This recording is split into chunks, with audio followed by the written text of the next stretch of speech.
Hey everyone, guess what? We do not have ugly swag. We have spaced out radio gear that you're going to want to wear. Why? Because no one wants to wear ugly clothing. So head on over to spacedoutradio.com and go shopping today. You'll be glad you did. And it's a great way to support our show. Once you get your gear, send us a picture of you rocking out in your SOR swag.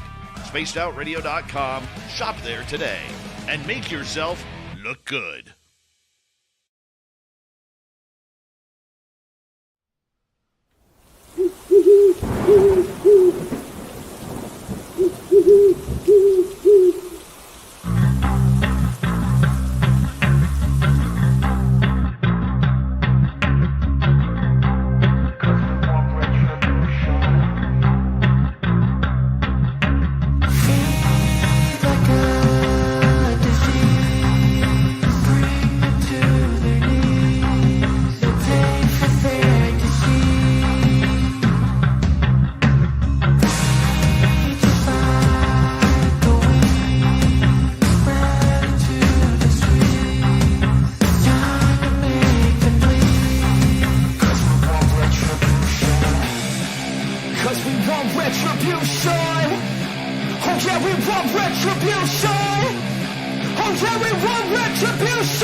Hours radio show edition with me, your host, Mr. Rob G, filling in tonight for Dave Scott, who is out and about at this point in time. We're going to have a great show tonight. We have Bryan Bowden joining us tonight, Sir Bryan Bowden. Going to talk about some paranormal stuff, some really good stuff. I've been tipped off to some good things, and I think it's going to be a great show here. Definitely don't go anywhere. Hours 1 and 2, and then hour 3. We will have UFO Tim James stepping in the building, also with some Steve Stockton Tales Untold Missing Person Mysteries. Let me go ahead and see who has come in first and claim the gold for the night. So courtesy of Race Fan, it looks like Race Fan gets the gold tonight. Fast Timmy gets the silver, and Kitty Catty gets the bronze. Definitely want to thank you guys for all coming on in tonight as I step in for Dave Scott. Bill Big Shoes. Julie Farrell, thanks for coming in as well. Michael Morris, nice to see you here. Necessary Dialogue, thanks for coming on in. And Mel WD40 getting us lubed up for the show. Totally correct. I think it's Mr. Rob G tonight covering for Dave and tomorrow, because that's what friends do. That's what friends do. As we go ahead and get ready to get the show started here, we have Amanda's Crazy Life channel. Sounds interesting. Thanks for coming on in. Appreciate you showing on up. Also, Corey, appreciate you coming in tonight. Bar Madison. These are all new names, which I think is awesome, and glad to see new names right here on the show tonight. We have Zanos. Zanos, appreciate you coming on in. Operation Shutdown, got the right idea. I'm looking for Dogman and Bigfoot. I'm not going to say we have any, but we might. I don't know. We'll go ahead and take a look here tonight as well. Who else do we have out there? Phineas Coathanger, thanks for showing on up. Bob Berkins in the building. Retribution, that's right. Kurt M in the building. Walter Kokubinski, thanks for coming on in. Bob Berkins, Retribution. Yes, it is Retribution all the time. Al Garay, thanks for coming on in. Yes. Amanda says, wow, love the intro. Appreciate you. Want to make it really impactful. Glad that we got everybody here. Jay True Seeker as well. Linda, I see you out there. Flat 6, Eternity Eternal. Carol Mario. Sarah and Sunshine. We're going to go ahead and get the podcast started real quick here, because that's what we have to do. Welcome to Spaced Out Radio, the After Hours Radio Show edition with me, your host, Mr. Rob G. It's going to be a fantastic show tonight. We have Bryan Bowden joining us, bringing us some goodies here tonight for hours 1 and 2, as well as Steve Stockton Tells Untold Missing Person Mysteries for hour 3, and UFO Tim James. Let's go ahead and get this thing started.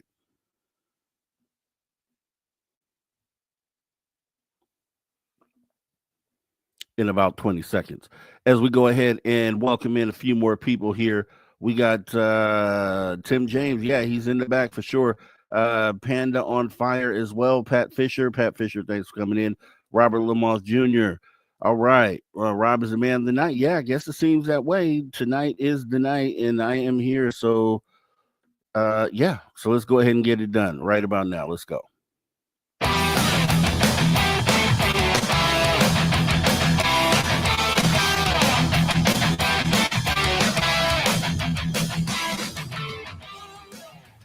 Greetings, space travelers. Welcome home. You just tuned your dial to Spaced Out Radio, the only place where you can own the night. I am your host, Mr. Rob G. And tonight, we'll be broadcasting you from our terrestrial affiliates across North America, plus digitally on digital platforms all around the world. Don't forget, you can access your archives for absolutely free. YouTube.com/Spaced Out Radio. While you're there, please don't forget to hit that like button and that subscribe. Also, don't forget to follow us on X and Instagram at Spaced Out Radio, Spaced Out Radio Show. Our website is still spacedoutradio.com, and it's getting better, where the options are endless. You can stay up to date with the SR News Wire. You can get yourself some official Spaced Out swag. Plus, you can rock out to the man you hear right now, Mr. Ron Bumblefoot Thal, and oh, so much more. It's going to be a fantastic show tonight. We're getting into conversation with Sir Bryan Bowden. Always interesting conversation for hours 1 and 2. Then we'll have Steve Stockton Tells Untold Missing Person Mysteries for hour 3, along with Tim James coming in with the UFO report. Should be awesome. Or maybe the paranormal report. I don't know. We'll see how he plays it tonight. As we go ahead and get ready to jump right on into the show and bring our guest up, he's none other than the man with 100,000 podcasts now, Mr. Sir Bryan Bowden. Like, I don't know what to call you, Mr. Sir or Sir. No. The only reason why the Sir's there is because I'm an actual Knights Templar.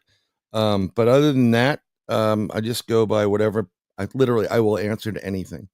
I'm a middle child, so I usually like, hey, you, whatever. So. Yeah. I like it. Awesome that once again, like the stars line, we now it's a Rob G and Sir Bryan Bowden show tonight. I expect it to be awesome. I know you bring it every time. So what do you? Dave said, can you do some stuff, and I'm doing it. So whatever. I got an exclusive tonight for the most part. So first time it's ever, from what I understand, first time it's been really seen, but I could be wrong. And could be some special people out there may have access to what I had, or have, and you'll be seeing, but it's a very interesting, I think fairly recent. So, and it's a Dogman. All right, blow our minds. And for, I know there's family here, and family, they all know who you are. They don't need to know, but I always count on the people that are just coming in, first timers, seeing you for the first time. Let's talk about Bryan Bowden. What got you to where you are? Why you do what you do? Always been interested in ultimately the paranormal, which encompasses ghost hunting, UFOs, and cryptids like Loch Ness Monster and Bigfoot, Yeti. Then you have to throw in the Dogman, which I really didn't want it to be a real thing, but I've had my own personal encounters very close up with it, and I just investigate everything. And I've been investigating for a long time. Started in my, I started being interested in it as a young person. Not much information. We didn't have the internet back then. We had, Dewey Decimal System, and in the library they didn't have much stuff. But as we started getting older and had access to travel, I would go and investigate, and I started interviewing people that have had experiences with UFOs or abductions, and it just blossoms from there. I got questions, a lot of them, and I want answers just like everybody else. So that's what I've been doing. And Sometimes it's really stupid and dangerous, depending on what state you're in, and what you can carry with you and what you can't. But so far, knock on wood, we'll find it someplace. Cigarette box. It's been okay. It's been good. But I've had a couple of close calls with several of these different type of cryptids that make you it can be unnerving, really unnerving. That's a great place to start, actually, because when you think about the cryptid world, you think of more like creatures or monsters, just for the person that's just getting into this. So you would think that that's where you'd get a lot of that sort of energy from. You kind of referred to that a little bit here by saying that you've had experiences that may not have been the best. Why don't you give us a few of those? Just kind of go over some that you felt not so good about. Something fairly recent. I don't remember if I discussed it prior, but I had a couple of people that I'm in a fraternal organization, and these people wanted, like, hey, can we see a Bigfoot? I said, yeah, well, I got a couple of good spots. And when I came back last summer to New York area, I went to a space upstate New York, and I told them just follow the road, and then it's gonna branch out. It's gonna Y. Stay to the right. Do not go left. So I've been moved. I live down in Florida for the most part now, and then I do come back up to New York. So I was kind of getting some stuff up in gear, and I told them that when you get to the make the right at the Y, you're going to go up about 100 yards, and there should be a couple of trees crossing the path. Stop there, because I'm going to be in the back end, bringing up some equipment, my bags, making sure everybody's getting up there. And we're hiking up, and I'd started hearing help, like really bad, like a scream, like bad help. I'm like, what the heck just happened? So I ran up above. I'm like, what's going on? And when I ran to where I'm like, are you okay? Are you okay? And my buddy was frozen and white as a ghost, like really, really bad. I thought he was going to pass out. I'm like, are you okay? Did you get bit by something? He goes, look, and because I was focused on him, and maybe 20 to 25 yards away was a Dogman. And I'm going to say it was a young Dogman, probably about 6-7 feet tall, pointed ears, big snout, and like an extended snout, black in the fur, no gray. It was dark. You can see these eyes, and they're big. And the front canine, like it was, I guess, growling or, showing its teeth like a dog would do, and saliva everywhere. And I'm like, oh crap. I said to go to the right, and we backed up. I said, we're going to go, I got him. I said, it's okay. Don't worry about it. Just let's go back. And they started turning around. I said, no. Do not turn your back to them. Start walking. You never turn your back to a predator whatsoever. That's when they pounce on you. So I had him walk backwards. I think he soiled himself at that point. And I realized that what happened is I haven't been there in a while. That pathway to the right was overgrown. And they must have had some fire damage or whatever. He missed it. He went the wrong path. So where we were going, if you have Bigfoot in an area, there's usually a Dogman in the area, and there's some kind of barrier between the two to say, you stay on your side of the fence, we'll stay on ours. And the Dogmen usually, they're just pains in the what, and they like to start stuff. So they'll straddle that border and do stupid things, kind of egging them on, especially the younger ones. So when we got out of there, he was just like shaking like a leaf. The other guy was like, what the heck was that? And I said, that's what we call a Dogman. It's like a werewolf, but it doesn't transform into it. Most people, when you say werewolf, they think of the movies, right? So a man transforming into some creature. Dogmen are just dogmen. There's no difference between that and a Bigfoot. In general, it's a species of creature. It always is as it is. They too can go interdimensional. So if you want to get on the woo side of it, they have the ability to change their molecular structure and go from physical flesh and blood into different forms of energy until they go interdimensionally. So I'm like, are you okay? He looked real bad. And I said, you want to go? We'll go up the other path. We'll go see and they were like, no, take me out of here. And it didn't last long. And we went back to the parking area, and he didn't say a word on the way home, and he still hasn't talked to me. None of them have. So, I mean, that's a close encounter. That's for someone, they're thinking, oh, I'm going to see a Bigfoot, a giant monkey. And let me tell you something. If they came up on a Bigfoot that was that size, they still would have been in that kind of like shock. But it's you don't expect to see a werewolf in your lifetime or a monster. And I called him a couple of times. He won't pick up the phone call, doesn't text back. I've asked a couple other people in the fraternity, is he okay? He's like, he won't talk to you. I don't know what you guys did up there, but he's totally different. He doesn't want to do anything. He doesn't like to be in the dark. It's crazy. And that happens to people. If you're not prepared for something, it's a natural reaction. Some people just react well to certain problems, and some people don't. They just can't handle it. Dogman. I saw somebody ask how big the Dogman was. This one was like a juvenile, so it's about 6 to 7 feet tall, maybe 7.5 feet. I had a guess. I mean, there was some brush in front of him, so I don't know the exact height because he could have been 8 feet or 9 feet tall. I don't know, but it looked fairly younger. They can get really, really tall, upwards of 15 feet. Yeah, that's over a story. It's a story and a half.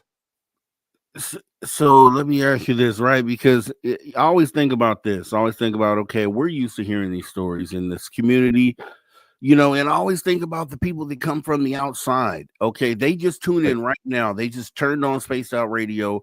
They hear Dogman, which is apparently half man, half dog in its appearance.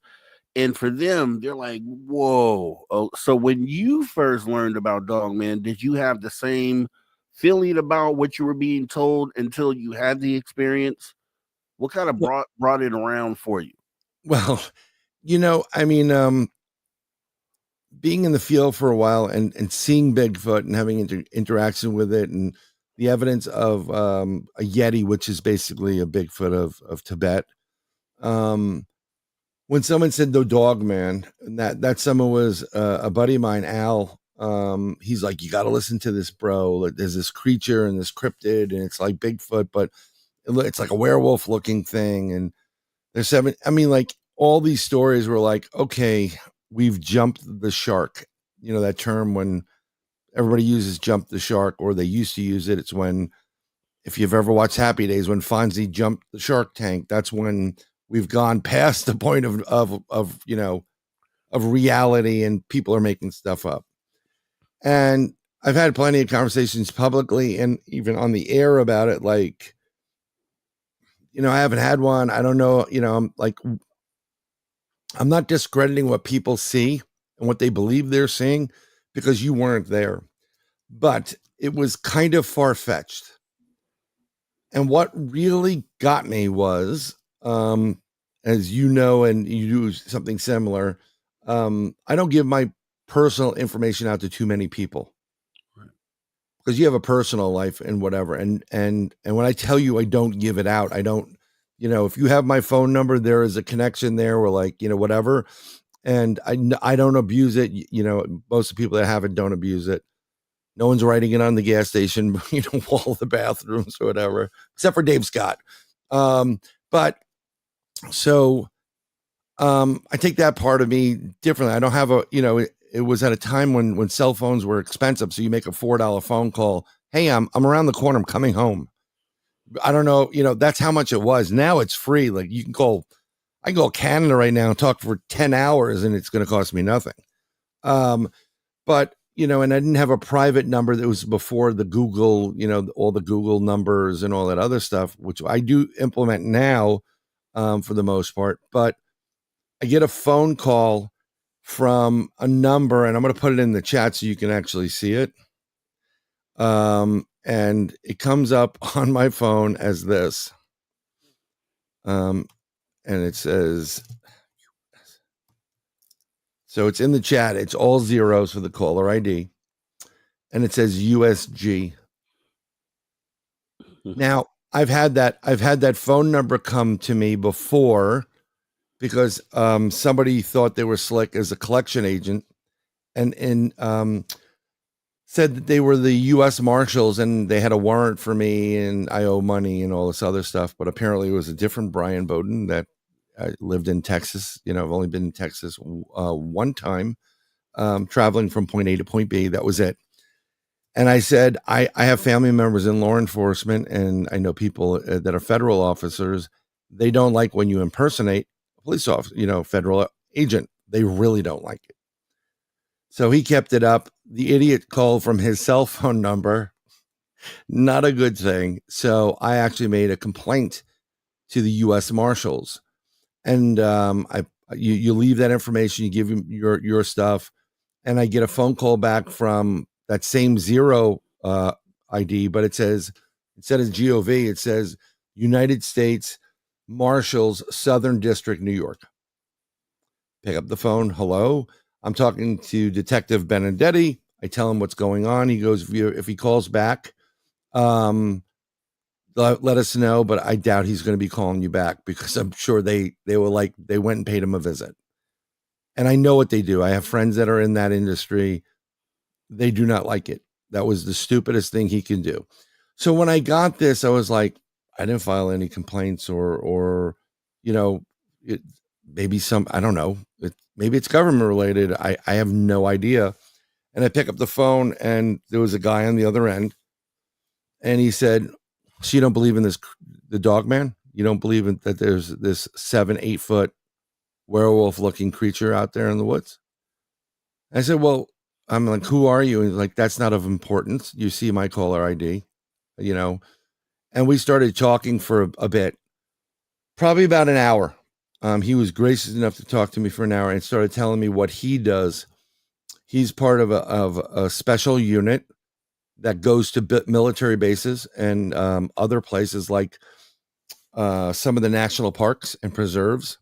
Mm-hmm. And their job is to take care of these Dogmen, Bigfoot, and other things that come out and cause a hazard to people. I said, well, what do you do with them? And they said, well, we usually take them out and then we airlift them out. And what happens to them after that is none of your business. Wow. So seeing as how someone like that has more to lose than gain by saying it, because they do sign a non-disclosure agreement. It's the military. It's a covert type of operation. Things started changing. And then, I started listening to some of the encounters and they weren't that many. There was only like one. I think Vic Cundiff was the real main person involved in that. And you start hearing the encounters and then you start seeing you do more research on it and you know what their tells are when you go in the woods. Like Bigfoot will twist a branch or tree or stars on the ground. They'll break trees off and they'll lean them against other trees or create X's. And then you find out what Dogman does. And Dogman is like, oh yeah, hold my beer. Boom. And they rip trees out of the ground more so, turn them upside down and make those structures. And that's pretty impressive. I'm talking about 3-foot diameter tree. It's not a lightweight thing. And then you have an encounter with one. And you're standing like 12 to 15 feet from it. It's in the shadow. And I've told this, I think the last time, I'm on a 3-foot grade. And I'm 6'1", so it makes me 9 feet 1 inches tall. I'm urinating after a paranormal investigation where we heard the growl and we heard the barks, but I thought, it's dogs. But when we left there, it was on the passenger side where I had to get into my buddy's Jeep. And so he's like, let's go. And I'm like, no, dude, I broke the seal. So I did an Austin Powers on the side of the road. I just couldn't stop peeing. It was like a lot of, and wasn't from fear whatsoever. And this thing was sitting there and sitting on its haunches, like as if if you said to a German Shepherd, sit, and they would sit there and they're ready to move at any moment. And the ears were up and there was a big snout and it was in shadow. And part of it was behind a big tree that fell. And I'm realizing, because I knew dogs, I grew up with show dogs and I know people that are trainers, and I'm like, I'm peeing in front of this thing. And I'm saying to this is dog speak, canine speak. When you pee in front of another dog or pee on a dog, you're the alpha and they're the biatch. Yes. So, yeah, I mean, it gets a little bit crazy. So my buddy's screaming, like, get in the car, I'm going to leave you here. And I'm like, no, you don't want to deal with my wife, whatever. So after a few minutes, this thing just kind of like in one fluid movement, just went down behind that log in the shadows. And I got the goose pimples and I said, it's time to get out of Dodge. And we peeled out of there.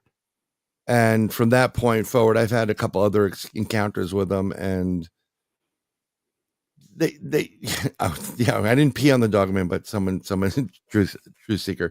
But it wasn't out of fear. It was just really, I didn't want to leave myself on a grave of like 300 bodies. It's just disrespectful. But we did find the Dogman. It literally was several of these 3-foot diameter trees upside down like an umbrella. And it was just really weird. And the way the people that live in the area came in real quick looking, what were we doing? And bugged out. So they knew more than we did. But yeah, that's when it really started. And then I was like, oh crap, this thing's real. This is like ridiculous. And so I heard you mention earlier that Dogman and Bigfoot are going to normally be found in close proximity to each other, which makes sense for me. But here's the thing. So we look at a Bigfoot experiencer or researcher like a Dave Scott's been out there many times, seen Bigfoot or had some sort of interaction, but has never seen a Dogman. Now, I want to ask you this. Is it more so that they are not seeing Dogman, or is it possible that their experiences are being confused or intertwined into one experience? So I know experiences that Dave has had. We're friends off air. There are, I think he's had more Bigfoot encounters. I think he's seen images of the Dogman from a friend at some of their property. And but you have a good point there. It's a great question, because if they're both using infrasound, and infrasound is a wave that will prey on your nerves, and it gets you uneasy and then gets you freaked out. The first use of infrasound publicly in entertainment, just so you know, was the movie The Exorcist. And that's why the movie was so creepy, because it preyed on the infrasound levels, and they touch at certain hertz that just make you very uncomfortable. So if you start getting uncomfortable or you get freaked out and you get that wave at you, even a chipmunk could be looked at as something, more spectacular than it is. So they may have misidentified because of that, or he may have misidentified. I don't know. I don't want to speak for Dave. But they have been seen in the woods. I don't like a lot of the blob dogs photos. They have blob squatch photos. Hold right there. We got Bryan Bowden. We're getting into some really good stuff. Paranormal talk, Dogman talk, Bigfoot talk, whatever you need, right here on Spaced Out Radio, the After Hours radio show edition, because I'm filling in for Dave Scott tonight. We'll be right back right after the break.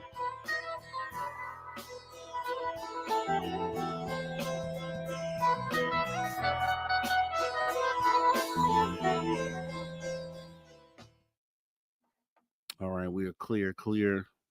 Thank you. Hey, Paramorph, thank you very much for the links. I appreciate it. Yeah. And awesome stuff. Yeah, let me who else jumped in? I think Paramar jumped in late. So Paramar, thanks for coming on in. Hillbilly Herb, I don't remember saying your name. I know there were a few that snuck in here. FAP as well. And Joanne, I see you out there. Mistral, I see you as well. I just lost your name right here. Also, who else? Zenzabil, thanks for coming on in. And Kevin Kennedy, TMI, appreciate you showing up tonight. Blue Cruz also snuck in here. Cruz? I thought you said Blue Chew for a second. And I was like, what kind of show are we doing tonight? Yeah. only kidding, Cruz. Okay. That is so funny that you say that. Every time that comes up, it just makes me giggle. And that's why the ladies love him. Exactly. Oh my God. It's just the people that absorb that and look at it as, I'm just like, really? Okay. I guess you can sell sand to someone on the beach as well. The desert, right? Yeah. Matt Gudka, you snuck in here as well. I seen you. Joe Monk, one of the wrenches, stepped in the phone. So I don't even answer the phone. Even if I do recognize the number. I hear you. I'm sometimes like that, unless it's like within that certain group, like with what Brian talks about here. Yeah, I've changed I'm getting a lot of these calls from Jennifer, who has apparently I have like 16 loans out there. So I'm like block, delete. So I've changed my voicemail to the person you have reached has reached their people limit for the day. Hang up and try again tomorrow. That is so funny. Do you remember when those voicemail messages used to be a thing? Yeah. We used to leave these specialized messages. Oh my God. Oh yeah. What a time. I used to get in trouble for those at work. Like, Brian, you have to change your voice out. I'm like, why? Because our clients don't want to know that you're away from your desk or banging your head on the desk. Oh, okay. That's hilarious. Yeah. If there's, let me tell you something. I find comedy in everything. It's not always a good thing, but I guess it's a way to deal with some of the really intense stuff. So I will have, I have no problem. I was always thinking like the Dogman, because of the collective mind, that someone mentioned the hive mindset, where they kind of all know that who you are. I just see them, going back home or to the campsite, and there's like 6 dogmen there, and they're sitting around eating like some kind of human or animal or whatever, and going, so there he was, and he's peeing in front of me, and what'd you do, Frank? Like, I couldn't believe this stuff. I'm waiting for that. That would be the cartoon.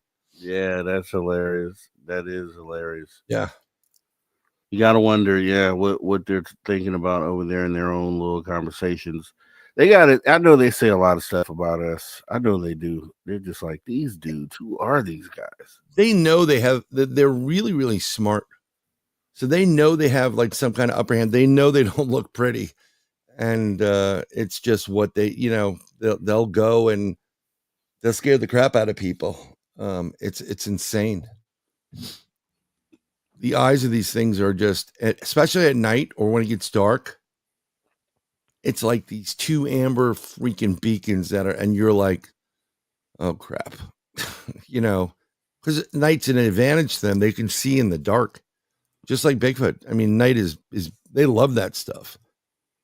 But there may be a connection to both of them. Yeah.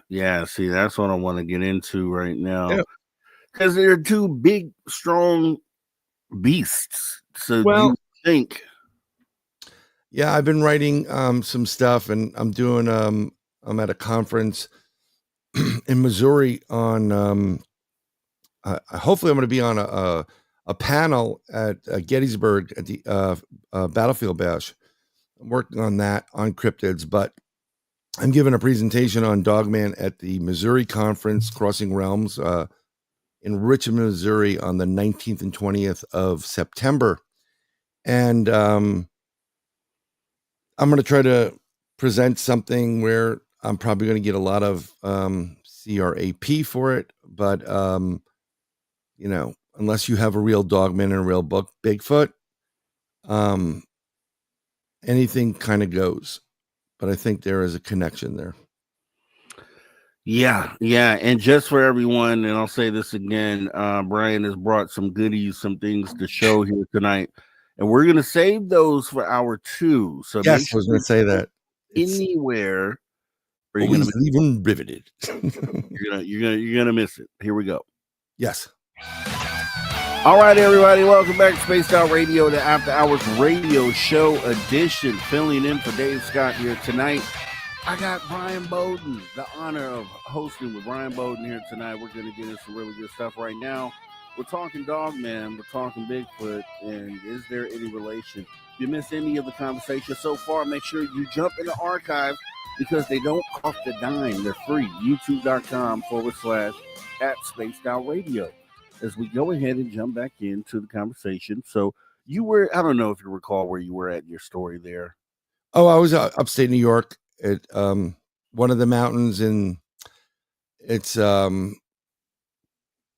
Dutchess County. I'm just going to leave it at that for the time being.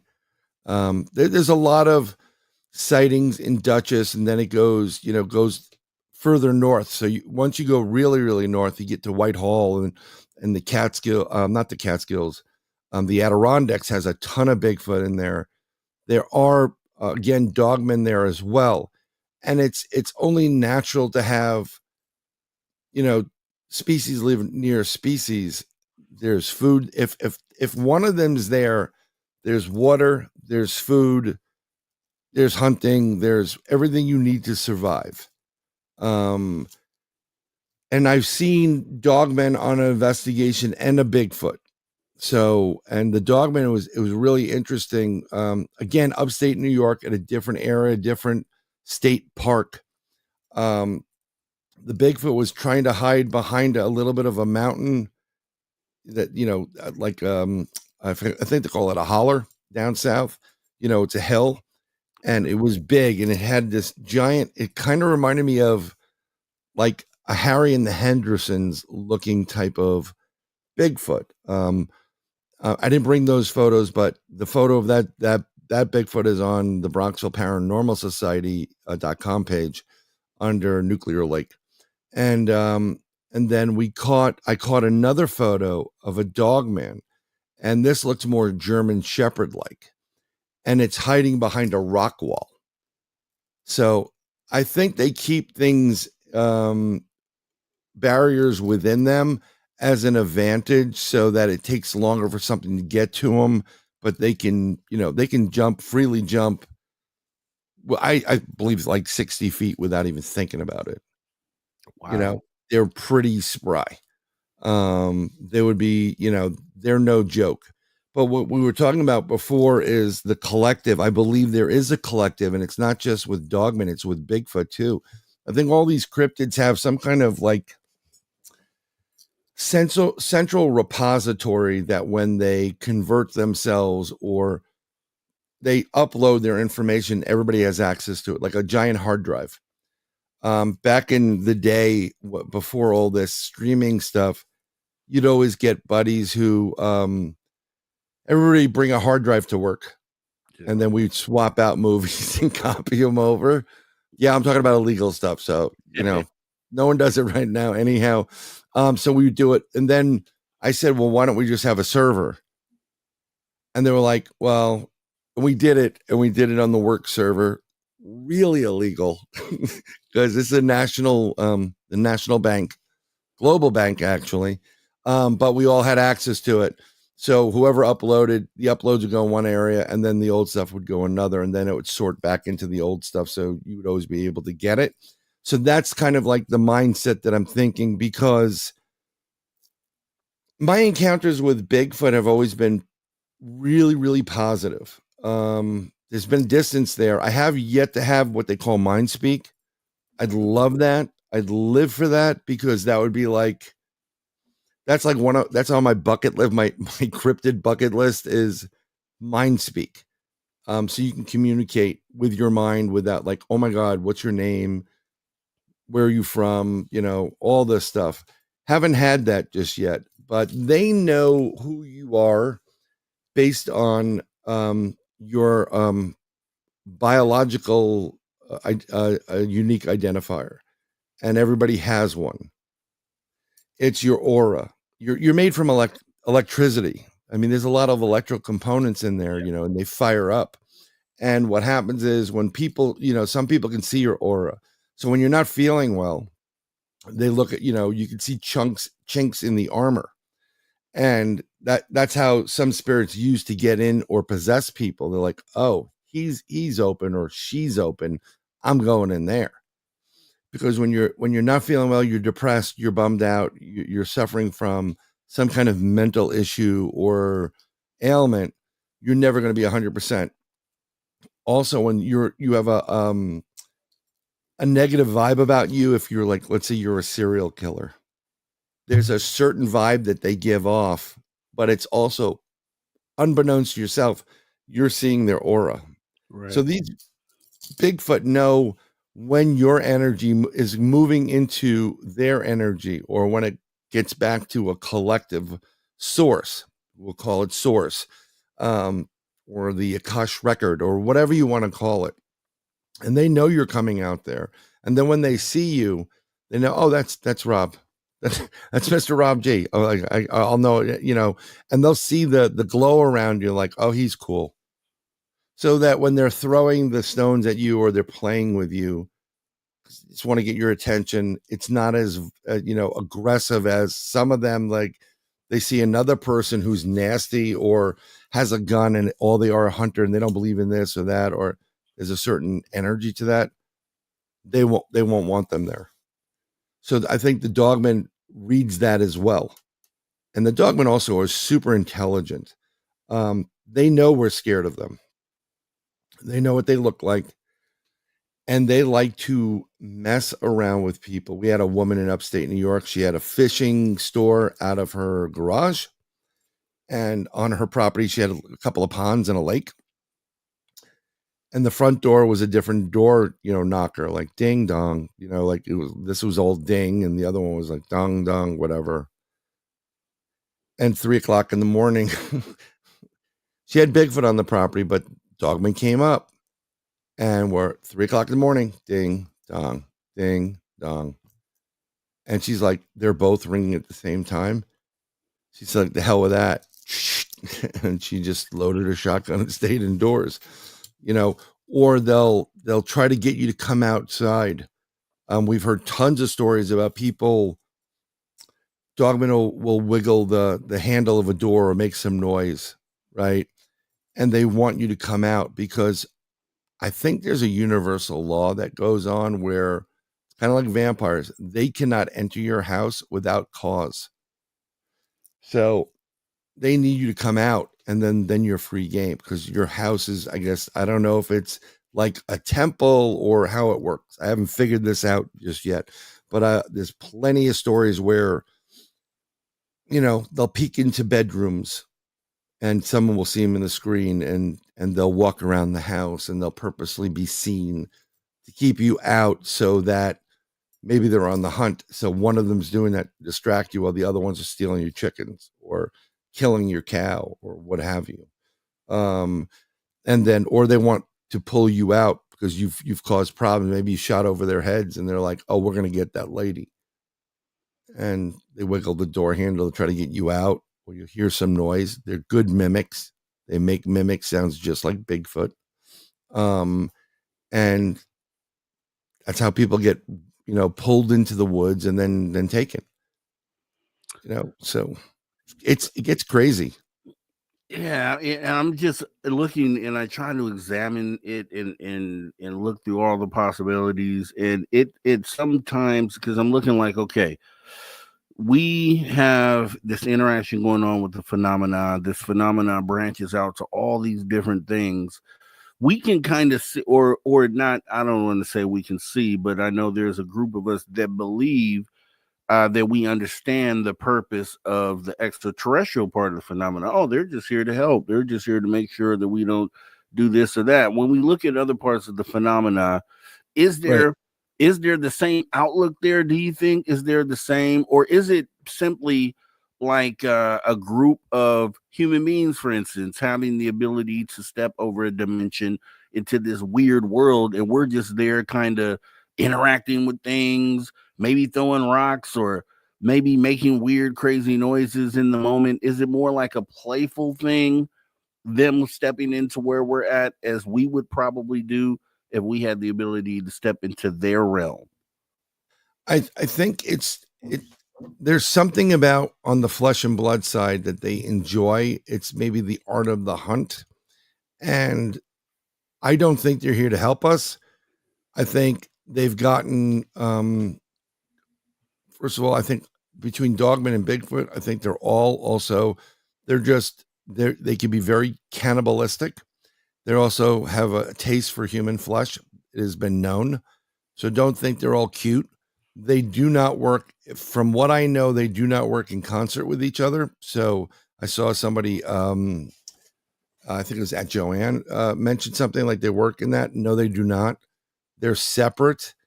And I think they're separate for a reason. I think Dogman is almost like a defective version of what the Bigfoot was. So it's like, I don't want to disparage anybody, but all those movies about going down south and like, cousins marrying cousins or something like that. Sure. It's not the pure version of what it should be or could be. And they're kept separate because of that. Just like, in the past, bastard children were put into mental institutions or unwanted or whatever. So, but they're not here to, they're not here to help. And when our indigenous, families have seen them and interacted with them because of the immensity of what they're seeing, and they're living in the forest and they knock trees down and they do certain things, they get a reputation of, oh, they must be like these great spirits of the forest and they protect it and what have you. I don't think so. People or peoples make up stories to fit whatever their narrative are. We do it. It's kind of like, if you're driving in a car and like, oh, that looks like a crocodile, the clouds. Your mind will make up something in reference to what you've known. And if they're praying to the Great Spirit and a Bigfoot comes walking out, the intention is like, oh, that there's the Great Spirit. It doesn't look anything like us. It's got hair all over the place.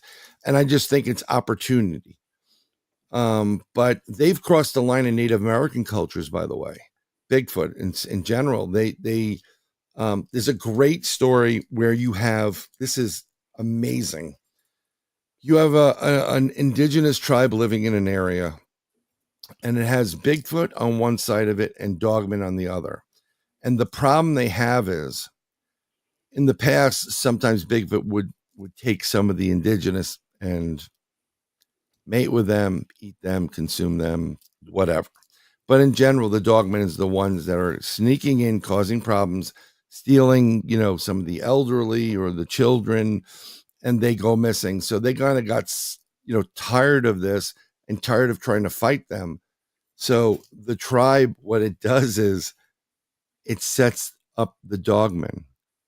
It goes in and the tribe goes into the Bigfoot area and does something dastardly to the Bigfoot, be it the baby, the young, cut them up, make it look like the Dogman did it. So the Bigfoot sees that and goes, that's it. And the Bigfoot goes in and takes care of the problem. Wow. Yeah.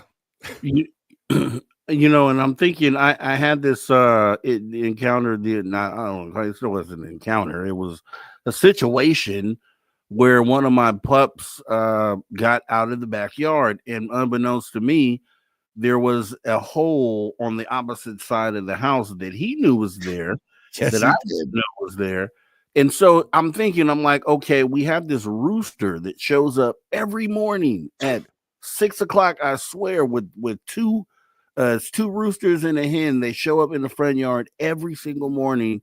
And one day, maybe within the last week, I I get a phone call that says that my dogs are in the front yard, and I'm like, "Whoa, okay, wait a minute." So I open the garage door, and as I'm opening the garage door, one of my pups has the rooster pinned on the ground, and it's like it was just a primal moment for me where I'm like, "Okay, normally he wouldn't be out here, but he kind of stepped into this reality because the hole in the fence, which allowed him to interact with this creature that he would not normally be able to interact with. And then this is how that interaction was viewed.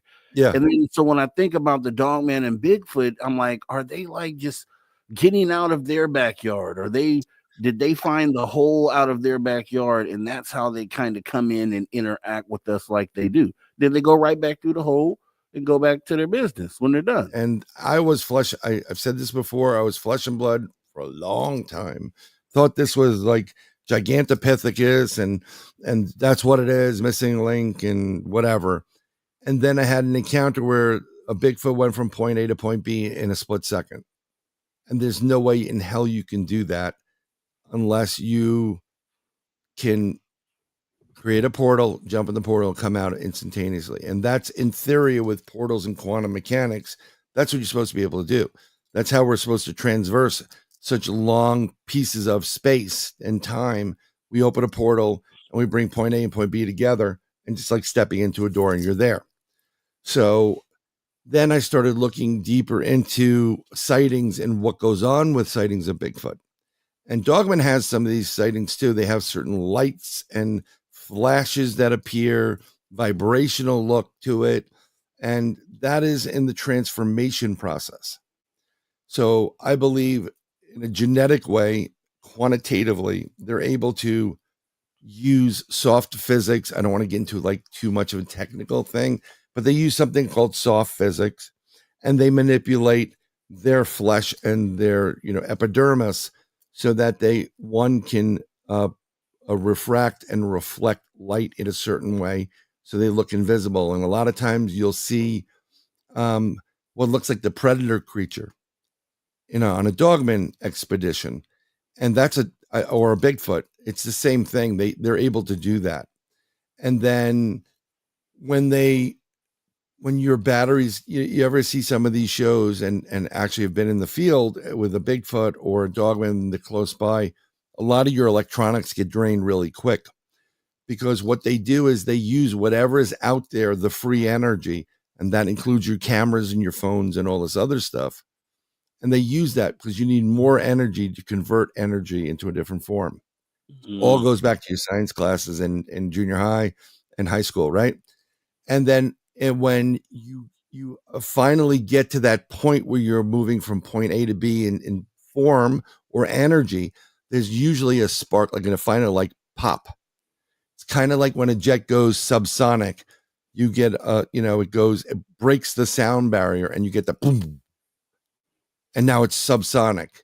It's the same principles, but it's down on a molecular level. And that's why they can go from flesh and blood into interdimensional. I don't know what goes on interdimensionally. I don't know what's there as far as sustenance is concerned. And maybe they actually have to go back out to energize or recharge their batteries, or even vacation. Who knows what goes on in the interdimensional aspect of it? Maybe there isn't anything there that they can really feed on that gives them enough substance to continue going on. So they have to go into a different form, get the food, and also it's probably a lot nicer than where they are interdimensionally. I think some of them are just family oriented and they just go in different clans. It's usually a male, female, then they mate, they have some children, and they get to a certain point and the children are left, separately, and then they keep going. And then the whole ideology is that the male, the junior, is to find a mate and mate with them. Yeah. And then they continue the, this, I don't want to do the circle of life, but that's what it boils down to for the most part. And I think the Dogman does the same thing. There's a lot of people say, well, are they super soldiers? There's no doubt in my mind that I don't think anybody in the public eye has a physical Bigfoot or a Dogman. But I do believe in those black projects, that are doing the UFO stuff and the government stuff. I'm almost positive they have several different species or specimens of Bigfoot and Dogman and flying humanoids, and they're trying to figure out how they do what they do, because that's camouflage is huge, and then they can genetically build a super soldier. Maybe you can get combine that with human DNA, because there's also talks about Bigfoot and Dogman mating with humans. So, I mean, there's so many different variables here to look into with them. I when you mention the UFOs and stuff, I'm not on they're all here to help me. No, I'm in they're here to help themselves. And then every once in a while they'll throw us a bone because they need us and they need our genetics, but it's a strange creature. I haven't been able to put my full finger on it. I mean, if you physically had one in your backyard with your dogs, first of all, your dogs wouldn't be leaving at that point. They'll be scratching at the back door, like, let us in at this point. But then you'd be able to do experimentation on them. If I do this, if I do that, how do monitor them, how they go subatomic. It would be interesting to see. And that's why that is exactly why, I'm looking at these two examples and I'm like, okay, Bigfoot resembles in some ways primates on our planet here. You got Dogman that obviously resembles our pets that we have at home. So when we look at those two things, do we think that those are more of coincidence that we happen to have two of these cryptids from another dimension that align with things that we have currently living here? Does that have to do with some perception, or does that then mean that because those things are true, that if we look elsewhere within the universe, they will probably find more likely that a lot of things line up with what we have here on Earth as well? I think the reason why things come to Earth is because our DNA is the perfect foundation for repopulation and cloning and what have you. We also have junk DNA that's really important. But it gets a little bit gray, because there are a variety of species reported by individuals who had experiences. I mean, nothing's publicly come out from any of these governments, and the big government is the US, so don't hold your breath. But there have been reports of people seeing what looks like Chewbacca flying, in a UFO or coming out of UFO. Dogmen or werewolves coming out of a UFO. There are a multitude of different type of races. And you're talking about Chewbacca, which according to the movie, it's about 7 foot tall, whatever. But they also have Bigfoot style type ones that come out. They have elbow witches, which are the shorter ones, like 3 feet tall Bigfoots. And these are different races of extraterrestrials. Now, what makes it that, maybe these extraterrestrials were part of a program with another interdimensional race, and they made an agreement and they took DNA from each one and they created these creatures. I do not know that answer. That's why the mind speak would be great. So you can say, how long have you been here? Where did you start? What is your origin story? I saw a Marvel reference in there. It's always an origin story, for a Bigfoot. Let's hold right there, Yeah. Brad. We actually are going into the top of the hour break. Very interesting conversation right here with Sir Bryan Bowden. Make sure you don't go anywhere. Make sure you come right back if you do. Conversations that move the needle.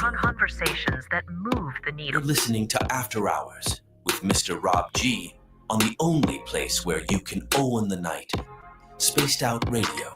Spaced Out Radio. You've tuned your dial to the right frequency.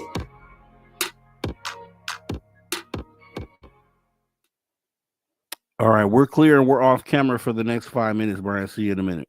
Okay, you got it. All right.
everybody. Welcome back to Space Out Radio After Hours, the After Hours Radio Show edition. Filling in for Dave Scott.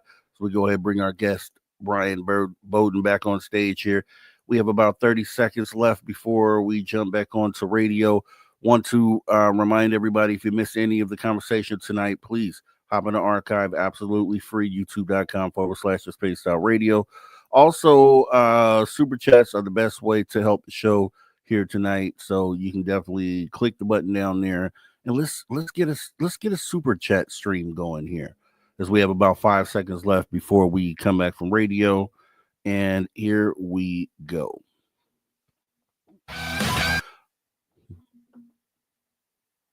All right, so okay, we crashed on that, so we'll take 1 second here.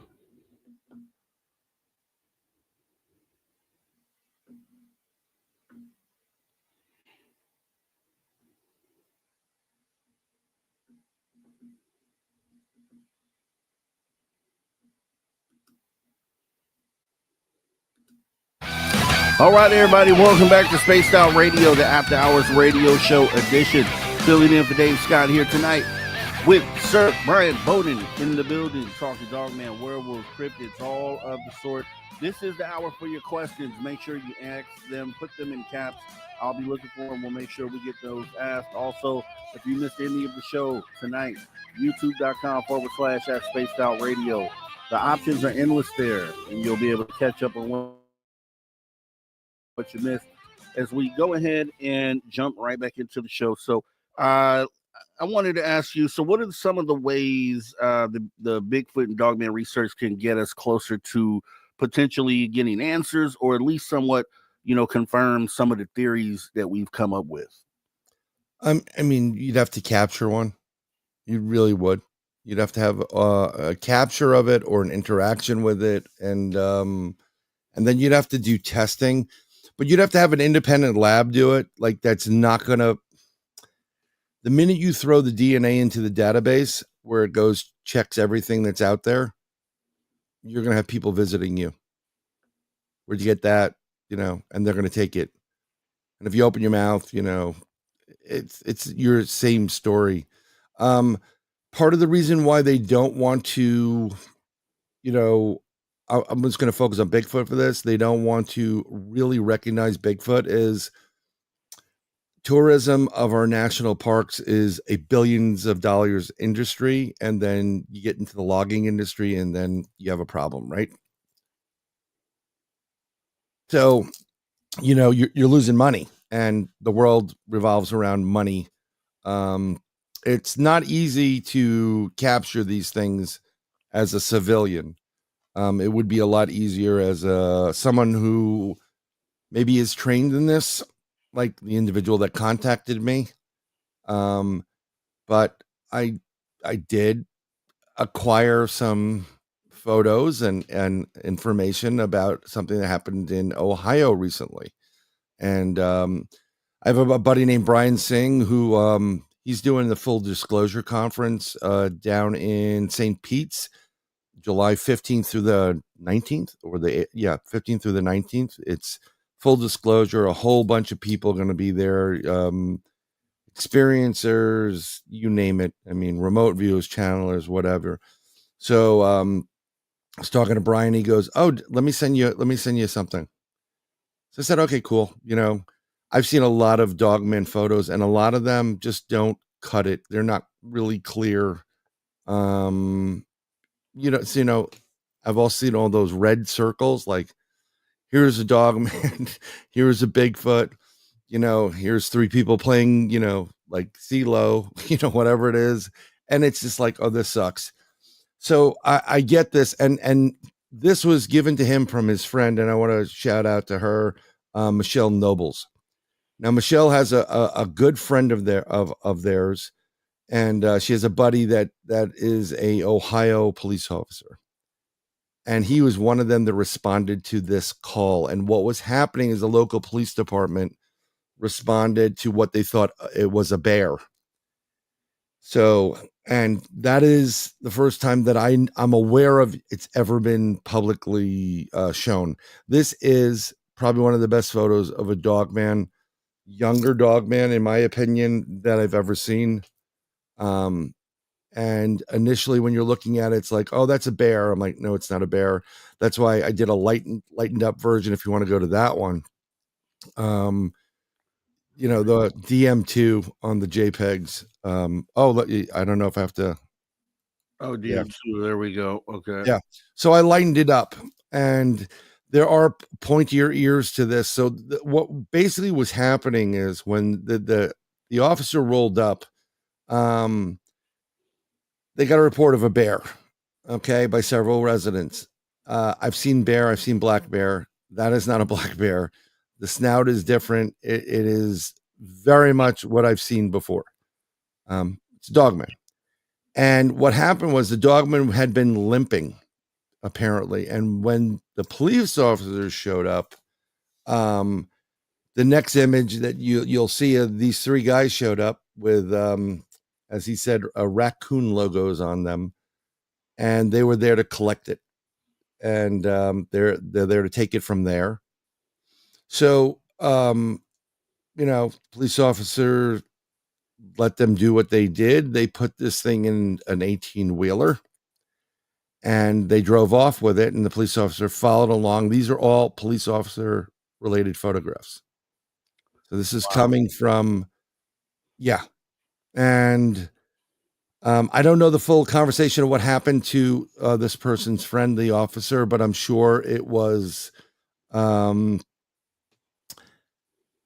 this didn't happen. You know, do not share this with anybody or what have you, you know, but of course that gets out. So they captured this. And basically what they did is they put three, it didn't even resist the 3 tranquilizer darts that they had. And they took it, and he took the pictures. They put it in the back of an 18-wheeler. He followed the 18-wheeler, and it's actually if you want to show the guys that were associated with taking it, that would be the guy's photo that I put in next. These are the guys that showed up, and you can see them. These guys show up.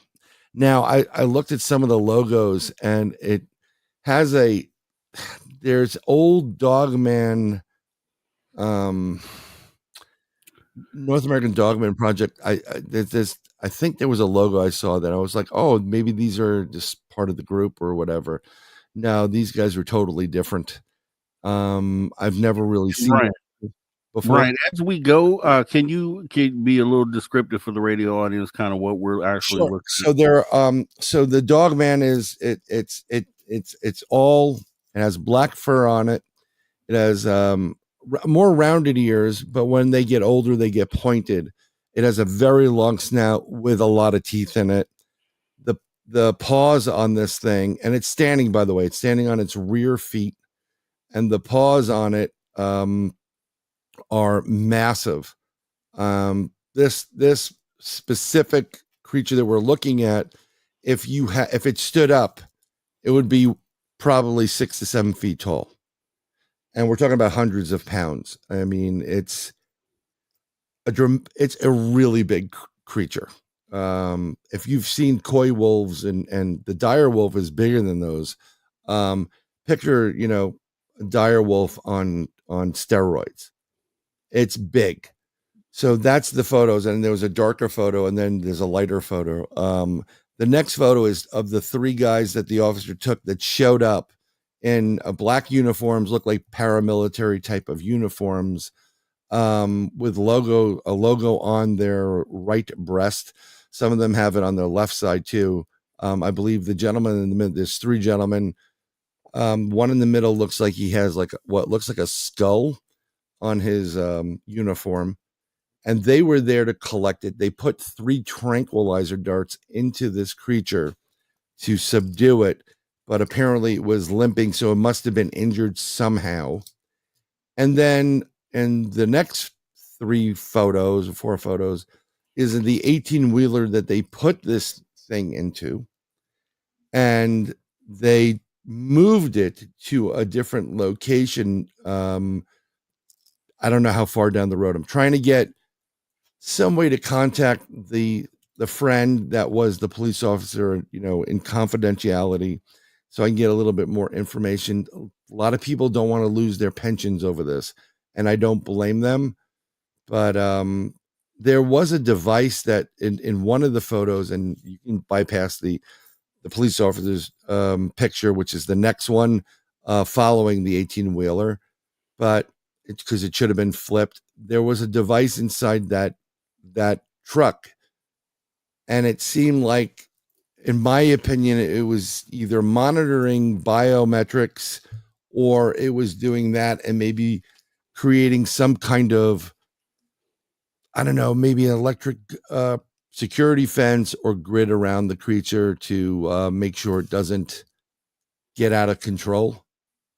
And ultimately, and so it's, it has a little LCD screen on it, a couple of knobs on the right. I can't, everything's not in total view. But the last photo is the location that they ended up in, and then he didn't go any further than that. They kind of like, you can't go here. So they went to some kind of warehouse or packaging facility, and I'm sure they put it into a different container system that would probably be more sturdier than an 18-wheeler. And this is the first time this has been shown, from what I understand.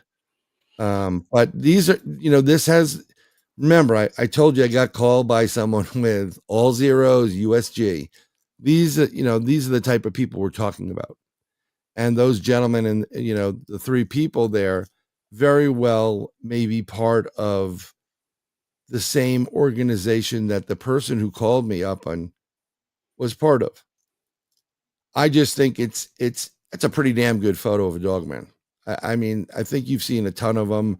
I think a lot of people in the audience has seen these photos that people show, and it's usually blurry or it's obscured by trees. Yeah, That's I gotta say, I mean, this is what, this is okay. So this is what you do, right? So some people are fully in. Oh yeah, fully Dogman for sure. I'm leaning that way. It really looks very detailed. I don't see anything that points out to me as not being authentic, although there'll be some people that will want to look at it and do that sort of thing. So you feel free to do so. Hey, and I agree with that. Don't get me wrong. I'm not all in on it, but it's pretty good. It's very, very good. It does have a bear feel to it, and I've seen bear up close, but there are certain things about this that just I can't really explain it because I don't have a pointer to point to it. But there's certain aspects of the nostril, the nose area, and the way it's looking. The eye shape's off from a bear. It has more of that humanish expression on the eyes. It's really, really weird. And I wish I can zoom in, and I wish it was better and I could see a little bit more of it. But it's pretty good. I'm going to agree with you. It's definitely pretty good. And like I say, I'm sure there's people out there that are already downloading it or screenshotting so they can. I'm sure they are. Please do. Because at the end of the day, we're looking for the answers. So if this stands up to scrutiny and all sorts of different things that you want to run it through, that's great. That's kind of what we want with our data. And it's just good to see you bring data to the table, because in this part of the phenomenon, for whatever reason, we don't get a lot of data. And it's just amazing when we have something that we could kind of look at. So I applaud you for that alone. Right. And I know that you are a skeptic at heart as well. So I know that you're going to run through a process as well. Yeah, I've been, I look at it and I try to zoom it in, and you can only do so much. I mean, I do a lot of Photoshop stuff, so I know how to enhance certain things, but it's only as good as the image you get, so if it's a 72 or 100, DP, anything under 100 DPI, you're going to get pixelation. But it's the ears, it's the way the ears are. and how you can see some of it, like it's weird. The ear shape is not bear. It's too elongated for a bear. I can agree. I know when I first saw it, just when I first brought the image up, I thought bear immediately. The more I looked at it though, I'm like, nah, I mean, I haven't seen bears in every instance, right? But I could sit here and say that it looks like a very strange bear. If it was to be determined to be a bear, very strange looking bear that has a long snout. And like I said, the ears and the eyes stand out to me. And I don't know what else it is, but the hind legs thing is definitely something that sticks out. Another thing, I mean, I've seen bear and their ears, it's not necessarily where it's located on this. The ears should be a little bit down and then long out like behind it more so than up. Right. It's just weird. I had a bull terrier, Spuds McKenzie target dog, and if you've ever had a dog like that, their ears normally go up, and he looked like a giant rabbit, at one point. But some of them curve the ears, and they do it by hand. Whereas, like, if shepherds have strange ears too, but wolves' ears usually go back a little bit. There's a similarity to these creatures, but there's something about this. Like the eyes have this vibe about it, like it's knowing. I can't explain it. And it's from like what I saw. I mean, it's really, really reminiscent of what I saw. It's massive. I mean, that photo does not do it justice at all. I mean, the one I saw had more of a snout and more pointy ears. They were closer on the top and pointed up, kind of like German Shepherd-esque or like Marmaduke, or and where that's why there's a difference. This is why there's 7 variants. Where was this located? This photo? Ohio. I don't know, but basically, the area that this was near is only 45 minutes away from Wright-Patterson Air Force Base, which is one of the original Area 51s. So, I mean, take certain things into consideration. Why would 3 guys appear out of nowhere and we're like, we got this? And why would a police officer like just back away and let it happen?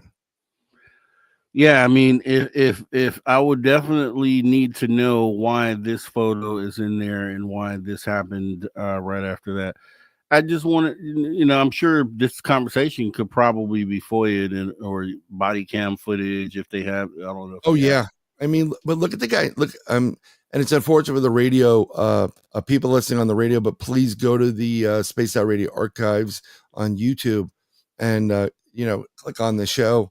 And you'll see the photos. But the guy in the middle, I mean, look at the seriousness on this. That these guys aren't playing around. There's a certain vibe off of them too.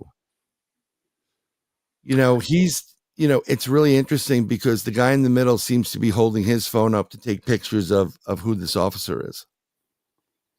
And who knows what happened to, the friend, the police officer that took it. And what talking they had, Yeah, I think that would be the first probably few things that I would go down and start checking to kind of validate the story completely. Because a lot of this record should be there for us to pull, and because I know that cop in the middle, that's the normal. I'm a jerk. I'm a tough guy. Cop look that you get a lot of the times. That's an alpha militant, male. I've seen women like that too, but it's not exclusive to men. And he's not playing the game. These guys, like even the guy on the right, all you see is his mouth, and he's pretty serious. It's weird. I really wish it was better imagery, but again, you're only going to get so much of it at night, depending on where the location is. If it's in the woods, it's even darker. You know, and then you're a police officer or whatever, and now you have these 3 guys show up. We'll take it from here. I mean, let's look around and think about in this field, as many researchers, investigators that you all out there in listening land and in YouTube land as well, that you've come across. How many times I see a lot of times you guys ask for proof or ask for where are the photos, where's the audio, where's the this, Here it is. and this is this, and not only this is what I'll give to you. It not only is it a one-off of this animal, it is also supporting photographs as well that corroborate or back up the story and make it even easier for you to cross-reference out there. Right. So this, you can either at the end of the day call this complete hoax based on the data that you find, or you may validate all of these parts of the story and make this determined to be one of probably the closest to actually having something on record for an encounter, which is awesome to me. I mean, this is going to be investigated further by, I'm going to be talking to Jody Cook, who's the founder of North American Dogman Project, and a couple other people there. And I also have friends in different places, and I'm going to ask them about it. And you know it's real when they say, no, just walk away. Just leave it alone. Walk away. There's certain ways of letting you know that it's real. And being a kid of the streets, not that I was, whatever, you know how to read body language and how to listen for how people are saying things. Oh yeah. And it gives you a really good idea if you're on track or not. I'm like, okay, so cool. I hit the spot, and that's what it is. I'm wondering, I've gotten, I've said this before. I know my phone gets jacked. They take stuff from it because what they do is when they pull stuff off your phone, they're not really neat about it. So what they do is they undelete stuff, and then they copy your phone. And then the stuff you just deleted the night before you went to bed is magically back. And you're like, oh, how did that happen? And or I'm driving and I was actually driving and talking to a gentleman out of Canada who knew a lot of information about extraterrestrials. And when you're driving in my car, the picture of the person comes up on the caller ID in the center screen. And then anybody else that's beeping in, it will pop them up, so you could, and then it'll keep them there if you want to add them to the call or whatever, or it'll disappear. And they both were up at the same time for quite a while. So I know I'm like, oh, we're being listened into, and it was all zeros. So I don't think I'm a threat to national security or anything, but I'm sure people are keeping tabs of X, Y, and Z, And Dave asked me one time as we get ready to go to our last break here. Sure. He asked me during the show we were doing, and he was like, do you feel like, how do you feel about people who have 500 subscribers and claim that they're being listened to, or claim that black helicopters are flying over their homes? And I guess the feeling was, okay, since they only have 500 subscribers, is that possible? And I'm talking to Dave. I'm like, you know what, Dave? It would make sense if that person was saying something that resonated with that group, because even if he had 500 subscribers, I think the information being provided would be enough to raise a flag. And maybe you're not being watched full time, but you're at least on that list. You're at least on the list. My personal thing is I don't care. I mean, I put out my show when I put it out, Third Eye Live. I restarted it. Only one podcast, folks. But I'm a guest on a lot of shows. And a couple of them happen to be, I didn't want to go the route because I always try to do things more positive, but some of them are political based. And if you say certain things, you get on the radar. I wish all the the NSA would just sign up, log in, jack me up to, a couple thousand. You hear that, NSA? Just sign in, just log in. Let us know you're doing. Yeah. subscribe. At the very least, awesome conversation with Sir Bryan Bowden. We'll be back to finish this up with your questions as well, right after the break. Spaced Out Radio, the After Hours Radio Show, filling in for Dave Scott. See you in a minute.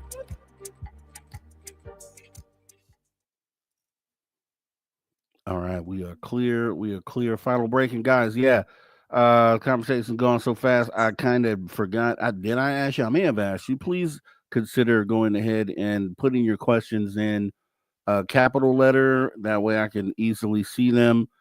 We will ask them at the end of during this next 30 minutes. I think I have a few of you so far. But let's go ahead and get those coming. Yeah, go ahead, Brian. Damien Wyatt, I read your thing about the unit deals with these creatures would be in full tactical gear, and I agree with you 100%. But not everybody in the unit would be on the tactical side. There would be people that are just like in the military, like military police or intelligence officers or gatherers, and they may not be in that full garb that's there. I questioned that myself because I wanted to see firepower, but I starred that one, so we'll bring that one back up and then represent that angle. Sure. And let me see. Yep, that's the right idea here. Please remember to put all your questions for the host or guest in all caps. It's much easier for the host to catch it. Questions are usually asked in the hour 2, if not earlier. These are all true facts. Yep. Courtesy of Paramarvelous out there. Appreciate you, sir. Appreciate yes, sir. And someone's mentioning Alof P. Perry or whatever about the cost to keep a bird up in the sky. All right. You're dealing with black budgets. There is no cost. Don't even worry about it. They have a lot of money. They don't worry about the bill. You're paying it. and they have money printers everywhere. And it's a joke. I don't want to get into the politics of it because that can get you shut down. So I'm going to shut up. But I've run into that problem on my channel sometimes too. Just get to talking too much. Yeah. So I get you. I will. Yeah, I get you. The Andromedans. So no Dave tonight? No. If you've been watching lately, Dave has let everybody know that he would be out of town this weekend for the Bigfoot conference in Nebraska with, I believe it's Robin Haynes is hosting it. So Dave will be there tonight, tomorrow, this weekend, and then he'll be back early next week. And then we'll be taking off Thursday of next week through Monday for Vegas. So, make sure you get your Spaced Out Radio in while you can, because we will be off air for a little bit coming up soon. When you deal, I know people do stuff like this, and when you're approaching the civilian police, unless you have like birds all over the place and it looks military based, when you come out of the woods and like, we're going to take it from you. There usually is a liaison that will be dealing with the police department. And while they're dealing with the men and women on scene, there's somebody contacting the commanding officer of whatever, and they'll get the radio call. Yeah, just let it go, whatever. Right. I was told by several people that in every police department in the country, there is an X-Files division. It's like the X-Files. And that's what they investigate. And what's so crazy is when that show was originally on and I was watching that show, I'm like, there's no way they have a group of Mulder and the Scully out there doing this type of stuff. There's no way that these sorts of things are really happening out there in the world. This is back in the 90s. Where it's like we didn't know they were here every day. Well, at least I didn't know they were here every day. Yeah. It's just mind blowing. So when you open that up, it just opens you up to so many other things. And that's been my journey here with the phenomena, is realizing that, oh my God, this is crazy. This is real. Oh my God, this is crazy. Oh my God, this might be real. And it just keeps you going down the list. And there's not one thing I could just say that isn't real. That's when you start. And I tell everybody, you look at the historical data, you sit down, you process previous cases, new cases, based on what we know, to kind of determine if it's something we should continue to look at, going forward. I mean, you also have to look at it this way, right? If you're a parent and you know these things exist, one, you don't want to tell your kids that they exist, but you sure as hell want to be on the team that's going to take them out to save these people. In Colorado, they shut down the national forest at one point, and they did a 5 or 15-mile radius because there was a bear attack. And I put air quotes up, a bear attack. Oh, yeah. Wasn't a bear attack. So they do things like that. And when you get into a national park, they have to go with the full, show. Like, what's going on, Whereas you're in the woods of Ohio in the middle of the night and people are talking about a bear. The guys, yeah, I'll be quiet right now. All right, everybody, welcome back to Spaced Out Radio, the After Hours Radio Show edition. Filling in for Dave Scott here tonight, having an awesome conversation with Sir Bryan Bowden, as always. Getting into some good stuff this half hour. We'll be getting into some of your audience questions and more, so make sure you put them out there in the chat. Put them in caps. Make sure we'll see them. If you miss any of the conversation, once again, youtube.com/at Spaced Out Radio, where you can catch up on anything that you've missed. As we go ahead and jump right back into the conversation, right there at the end of the break, Bryan, you were kind of getting on something that I wanted to bring up before we start jumping into these questions. Yeah. Now, that would be doing this research, and then my big thing has always been that we have these signs up in the forest that say, beware of bears, beware of whatever the item might be, but we don't have the beware of the Bigfoot. We don't have beware of the Dogman. And if these things are really out there like that, I've always felt like we should be fighting to, at the very least, be able to put something like that up, because we have people who unwittingly walk into the forest each and every day, not really understanding what they might face once they go in. And I know you were kind of touching on that at the end. I mean, people that live in the area, people that are hunters, people that have had experiences, they know they're there. But I think that if you put up those signs, it's not needed for the general population, the locals. If you put that sign up, most people visiting with their kids would be like, oh, that's cute. Look, Bigfoot sign. Oh, let's take a picture, honey. They would think it was a joke. And then again, we go back into the money issue. Like, Bigfoot's there. Why are they allowing people in the park? Well, it's billions of dollars. It's tourism. But what I was saying in the break is there's complaints. First of all, we're seeing this and we don't know the full background of it. So we don't know how many people were there from, these 3 guys showed up, but there could have been a whole team someplace. So there could have been paramilitary people. I'm not going to make the assumption. But when this happens, there are different components to a paramilitary group. There are the people that go in, like, Delta and whoever you want, special forces, guns blazing and all this other stuff. What's up, Nathan? But you also need people that have to deal with intelligence and security and control, and they're not going to be loaded to the teeth and approach police officers in all black gear. It's a threat to the police officers. Like, who are you? Like, I could put, I could get a badge too. I could buy a badge anywhere I want. So police officers have to have a certain decorum with them and a sense of security. I'm almost positive that if this is true and what it is, and I believe it is at this point so far, these gentlemen were on the negotiating team. Like, we're taking it. Oh no, you don't understand. We're taking it. And they're not going to take no for an answer. And I'm sure someone on the back end or the commander was already calling into the police officers, whoever responded and said, this is X, Y, and Z. We're taking it. 3 guys are on there. You don't ask questions, give it up. And they just walked away from it.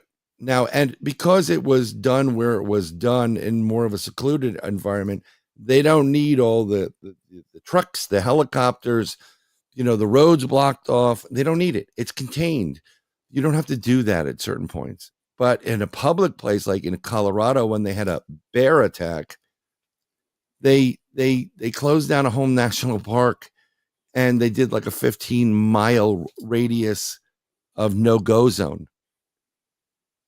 And that's not just for bear. Give me a break. That was a major league one of these things, or a Bigfoot. And there are even, when that happened, this was happening a couple of years ago, there are people that reported seeing black helicopters coming in, and literally something big was underneath it swinging, coming out of it.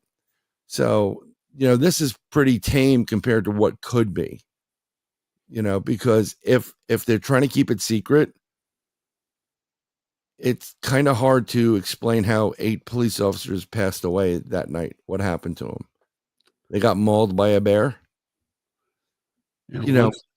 Once again, for me, I think the biggest thing is that there's actually people out there capturing data, and which is the most important thing to me, because there's a lot of people out there that don't know that there's data on Dogman or Bigfoot. They just think they hear stories. They don't really see the evidence. They don't really get to see any of this type of stuff. So just for you guys out there to know that this stuff is out there, people are actually capturing data. And maybe there needs to be a place to curate it. What do you think about that? Is there a centralized location where people send data or can send data? Like civilians or just like maybe civilians, right? There is somebody, I forgot his name. He does have a Dogman database, and I don't know if he continues to maintain it. There's the big, if you go BFRO, which I'm not a huge fan of, but they kind of have information. They kind of went the route of MUFON for the most part, and there are a lot of people in MUFON that are really doing a great job. But with all their politics and all the other crazy stuff going on, they really need to reorg that group. And there's the National UFO Reporting Center. So there should be, someone should come up, but there's no, it takes money. National Bigfoot Reporting Center or National Dogman Reporting Center. I try to keep a database. I was trying to scrape some places and put it into a central repository where people would have access to it. But people, very interesting, when I started to do it and I didn't mention it, everything was fine. But once I opened my mouth, things started to get difficult. So I was like, you know what, I'm not fighting with people anymore. And for the record, when you're there and you're having an encounter with it, you're not thinking, hey, let me pull out my phone and take a selfie with it. It just does not work that way. That would be like being someplace and a rabid pit bull came at you, and are you thinking about, oh, this is cool, let me do this for my status update? No, you want to put enough distance between A and B and what have you. I know Scott Carpenter has done a lot of this stuff, but again, when you send DNA in and they map it against the database, which is heavily watched by the government and government agencies and agencies that do not exist, you risk getting yourself in a lot of trouble. That's like Dave asked me one time, like if you had absolute proof, like a Bigfoot, what would you do with it? And you can make a lot of money initially, but they're going to take it from you, so then you'll be, you'll have nothing. But I think there'd be a lot of people, I'd be like, yeah, I need you to fly out right now. Pick up Rob and you guys come over here and let you see it. That would be something interesting, because if it got out, you'd have to do it publicly, like major league publicly. So that, and it's still like they did this down by the Bayside Mall a couple of years ago after New Year's. Cops were there. They said it was a couple kids with fireworks. It was not kids with fireworks. It was extremely large interdimensional beings, extraterrestrials, who went the wrong way. They calculated going to Antarctica. That's when we have tremendous solar storms. They got zapped and they went to the Bayside Mall and they weren't there to see Screech and the gang. Okay. You know what I'm saying? And what the police officer were doing, I had 6 different people lined up, and no one would talk to me after a while. They'd say, "No, I can't talk to you. I can't talk to you." They were scared. People to get out of the mall, they had to unlock their phones and they deleted their information. That's not a joke. Yeah. I've heard that, and I would love to dive further into that. And maybe we should have another conversation. I book you for my show, Sure. and let's talk about that for sure. Yeah. Do that. Now, with this, I know, and maybe this is something you can either talk to or talk against, depending on how this fell. Someone brings up the Melba Ketchum DNA that have been being processed back in the day on Bigfoot, and I've heard stories that there nothing came of that, and it was not DNA, or I don't know what you think about that, if you've looked into that, and is there Bigfoot DNA on hand through that genome research project? I personally, there's people that think it's DNA from Bigfoot, but they don't know. It's unknown. It's unknown. Does that lead that it's Bigfoot? It could be. It could be a Dogman. Right? It could be some other elusive creature that really does exist and wasn't extinct.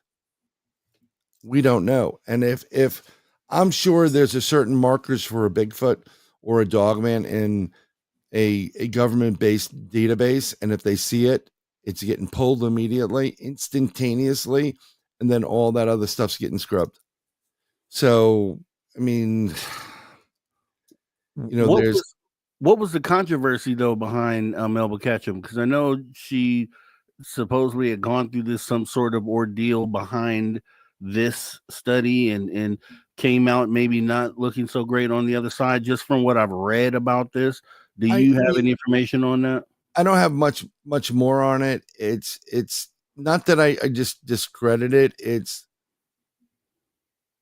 you're still going into a system that is governed by eyes that are there watching every second. And if they don't want it's a classic result of how the government used to work. So they'll discredit you, or they'll cause a controversy. So then now you have a bigger problem. And then if you really push it, because this has happened to other people, and you start pushing, you don't stop after a few warnings, and you become a pain in the what. Well, guess what they find on your computer? They find child pornography or some other really bad stuff. And then the next thing you know, you're in prison, and you don't want to go to prison as a child pornographer. Right. Okay. You don't. So they have ways of doing it. I mean, my buddy, one day he said he got stopped by people, men in black, whatever you want to call it. And they threatened him, and they said, yeah, tell your friend too, if he opens his mouth, whatever. So he was visibly shaken from it. And I was like, well, okay, I'm going to take your word for it, but I wasn't there. But I started contacting the people I know, and nothing came of it. Nothing. So, maybe the people I know, they're like, leave him alone. Or, maybe they stood up, I let certain individuals know. And I said, can you look into it?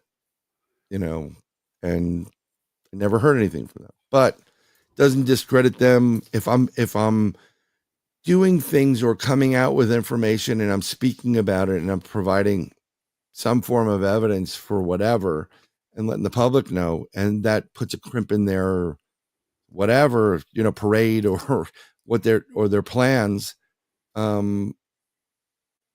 they will monitor you. They will discredit you. They will, oh, he's crazy or whatever.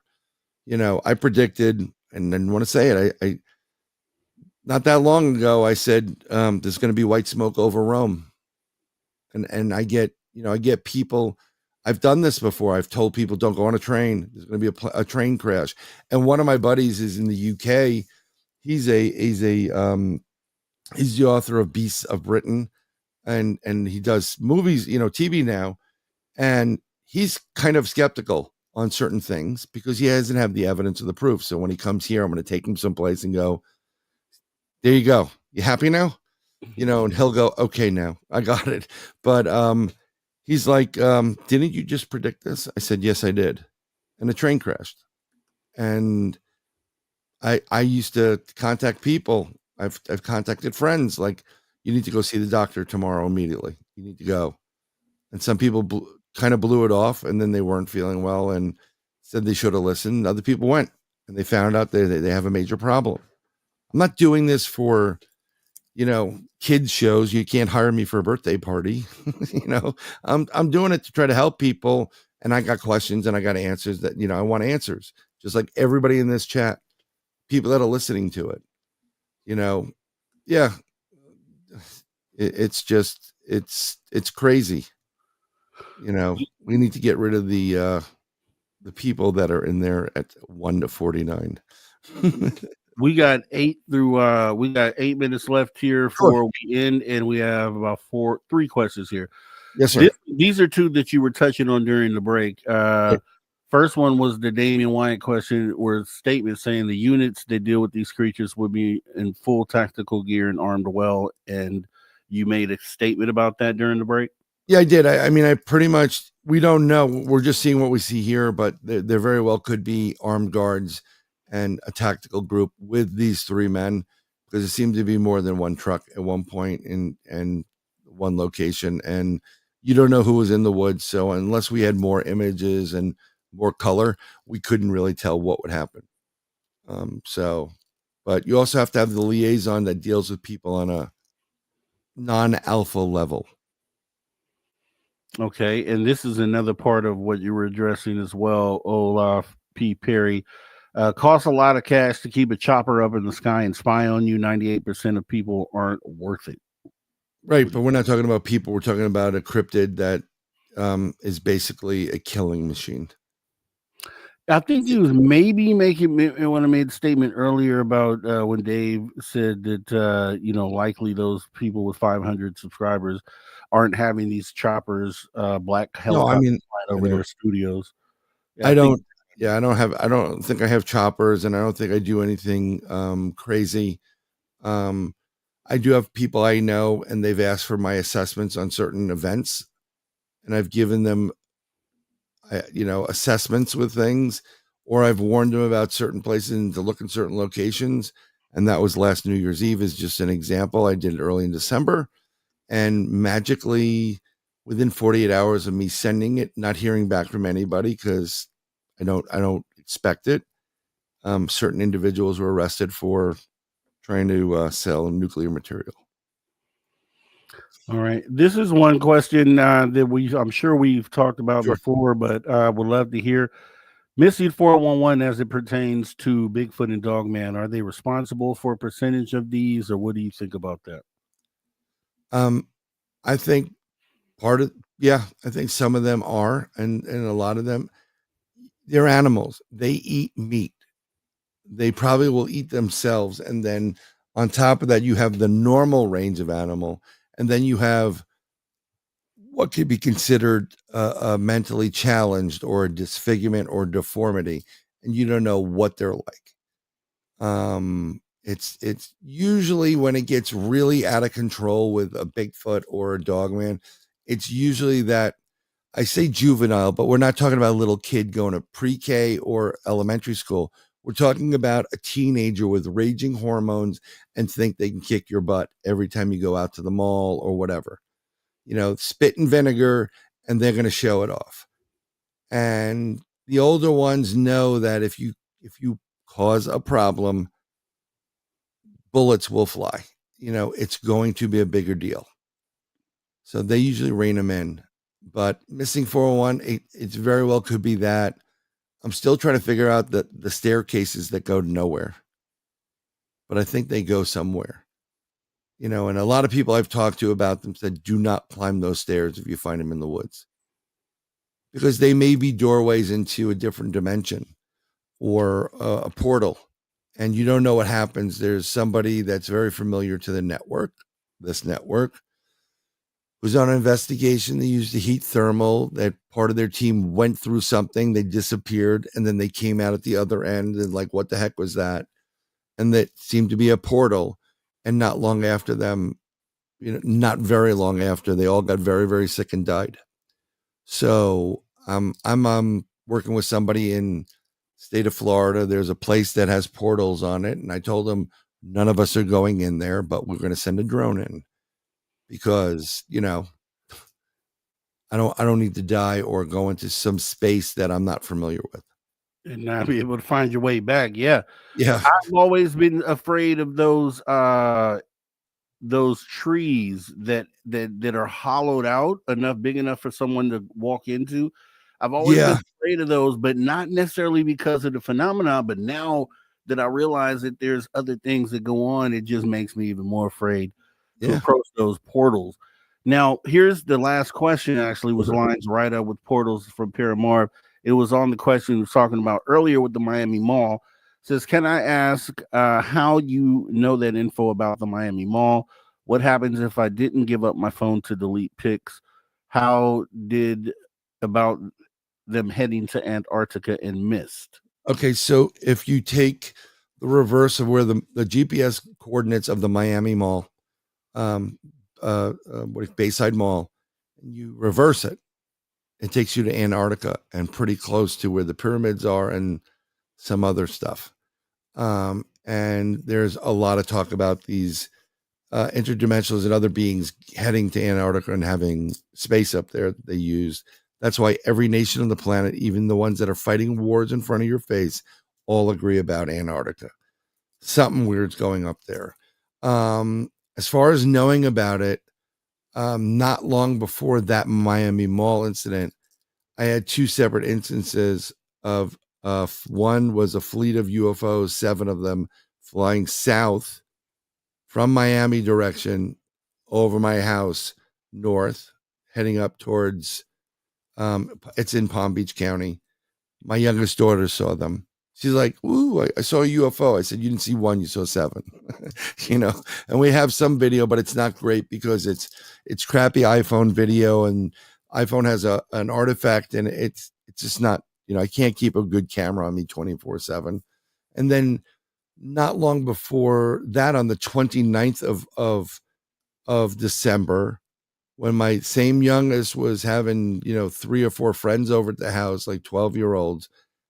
I have all girls. I don't need to hang out with 12, that would just I'd start drinking at that point.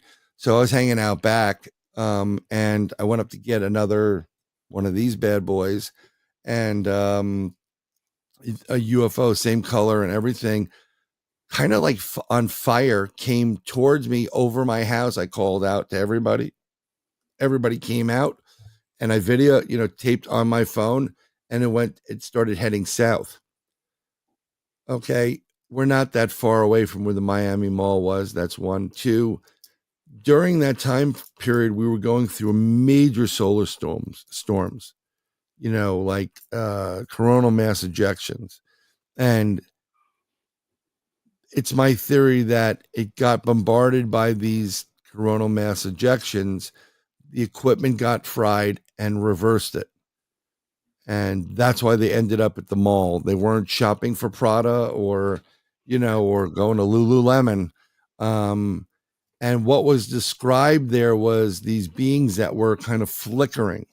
And that is typical of something that's straddling of multiple dimensions, where they're kind of in both at the same time. They have the ability to do that, but they can physically be in one another.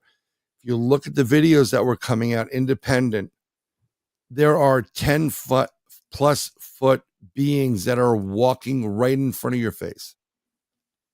And you can see them. It's not shadows. We'll have to pin it right there and save it for the next show. You got about 30 seconds here. Just tell everybody where they can find you in that video at. Sure. You can I post most of my stuff now on my YouTube at Bryan Bowden, one word, Bryan Bowden. And you can find me at Facebook if you have questions. And every Wednesday, 8 p.m. to 10 p.m. on Third Eye Live YouTube. So I appreciate everybody being here, and I hope you enjoyed. And thanks for coming in, man. It was awesome as always. I'll be talking to you soon. And everybody else, don't go anywhere. We'll be right back after the break for hour number 3. Conversations that move the needle. Conversations that move the You're needle. listening to After Hours with Mr. Rob G on the only place where you can own the night. Spaced Out Radio. Spaced Out Radio. You've tuned your dial to the right frequency.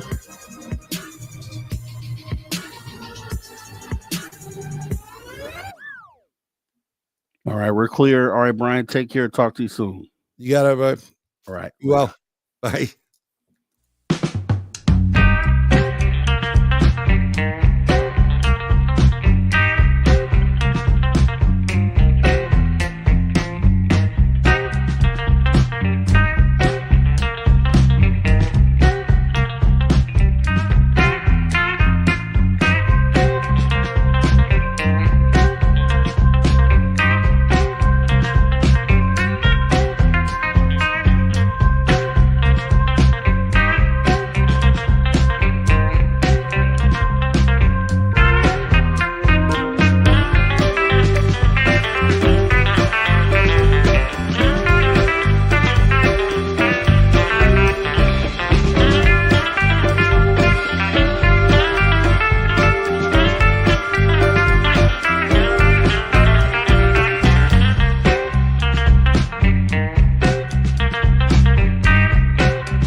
All right, everybody. Welcome back. Spaced Out Radio, the After Hours Radio Show edition. Filling in for Dave Scott tonight. We got about 15 seconds before we come back from radio. Hour 3, we'll do Tales Untold, Mr. Person Mysteries with Steve Stockton, and then the UFO Report with Tim James, or Paranormal Report. We'll see what happens as we get ready to go.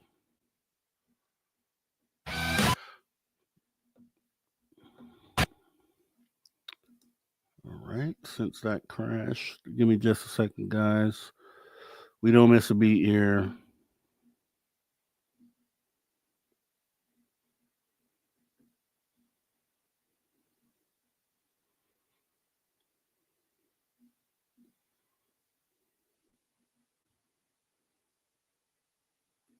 All right, everybody, welcome back. Spaced Out Radio, the After Hours Radio Show edition. Filling in for Dave Scott here tonight. Hours number 1 and 2, awesome with Bryan Bowden. Make sure if you missed any of that, hop in the archive. Now we get into hour 3, the Tales Untold, Missing Person Mysteries with Steve Stockton. Also, the UFO Report, the Paranormal Report. We'll see tonight with UFO Tim James. Also, I'll end the night out with some weird news. As we get ready to jump right back into the show, I want to go ahead and bring up Steve Stockton with Tales Untold, Missing Person Mysteries, because once again, this is a guy that we definitely having a part of the show, and hopefully that relationship will continue as we jump right on into it. Welcome to Tales Untold and Missing Persons Mysteries on Spaced Out Radio's After Hours. My name is Steve Stockton, and I'm here to take you on a journey of mysteries, legends, and true stories. Come, join me on this strange adventure of Tales Untold and Missing Person Mysteries. Number 1, Ranger Ralph W. Heath. Ralph W. Heath was a park ranger at Baxter State Park in Maine, United States, who allegedly died of exposure while attempting to rescue a woman who was lost on Mount Katahdin in 1963. On Monday, October 28th of that year, 2 women, Helen Mower and Margaret Ibisek, both from Concord, Massachusetts, took the Cathedral Trail and climbed Baxter Peak on the mountain. They reached the summit and stopped to have lunch at around 1:30 in the afternoon. When the 2 friends decided to start their hike again and head back down, they had a small argument over the route Margaret wanted to take. Helen simply wanted to go back the way they came, but Margaret wanted to bushwhack, which, very simply put, means to leave the established trail or get off the beaten path, as it were. Helen knew how risky this was, although Margaret had more hiking experience than she did, not by much, and only 3 years total. She thought it way too dangerous and stormed off to take Dudley Trail, which was the original trail they had taken to get there in the first place, and let her friend make her own mistakes and go her own way. It was a decision she would later regret very much. Margaret, on the other hand, thought she was taking a shortcut and laughed off her friend's warnings, and they went their separate ways, agreeing to meet at the Chimney Pond lean-to. When Helen reached the final destination and saw there was no sign of Margaret, she decided to wait, but got very worried very quickly. Though it was a nice and sunny day out that day, a nor'easter was blowing in, and the weather was about to very quickly take a turn for the worse. She started calling for Margaret at the headwell near and towards the mountain itself. She was pleasantly surprised when she heard her friend respond and started calling back, despite the fact she was asking for help. Margaret yelled that she was not hurt, but was stuck in the treacherous terrain and wouldn't possibly be able to continue her turn back, and pleaded with Helen to go and get some help. This is when Helen made her way to the ranger station and encountered Ranger Ralph Heath having dinner. She explained the situation, and Ralph immediately knew how dangerous that path was and how serious a problem they had. He was, however, thanking his lucky stars, in his mind at least, that there hadn't been any snowfall, at least not yet. As any other year, for as far back as he could remember, there would have been snow covering the mountain for weeks at that point in the year. Ralph followed Helen back to Chimney Point and yelled out in the direction of Margaret and instructed her in a very calm and clear voice to stay where she was and not try to move or go anywhere. Help was on the way. With the wind increasing like it was, Ralph knew that the situation could go from scary to deadly in a matter of just seconds. He had to act fast. He took Helen back to the ranger station and radioed his supervisor, Heelan Taylor, and told him there was a hiker stranded in the upper basin on the mountain. Now, a little background on Mr. Ralph Heath to show what a brave man he was indeed, and how he was definitely not someone to shy away from trouble. He served in World War II and was honorably discharged. However, a house fire destroyed everything he owned but the clothes on his back, including his discharge papers. He was redrafted to serve in the Korean War before anyone could verify he had already been discharged and had finished his service to the country. Ralph, however, went without hesitation to serve, only for his wife to decide she didn't want to deal with another tour, especially one he shouldn't have had to have gone on, and file for divorce.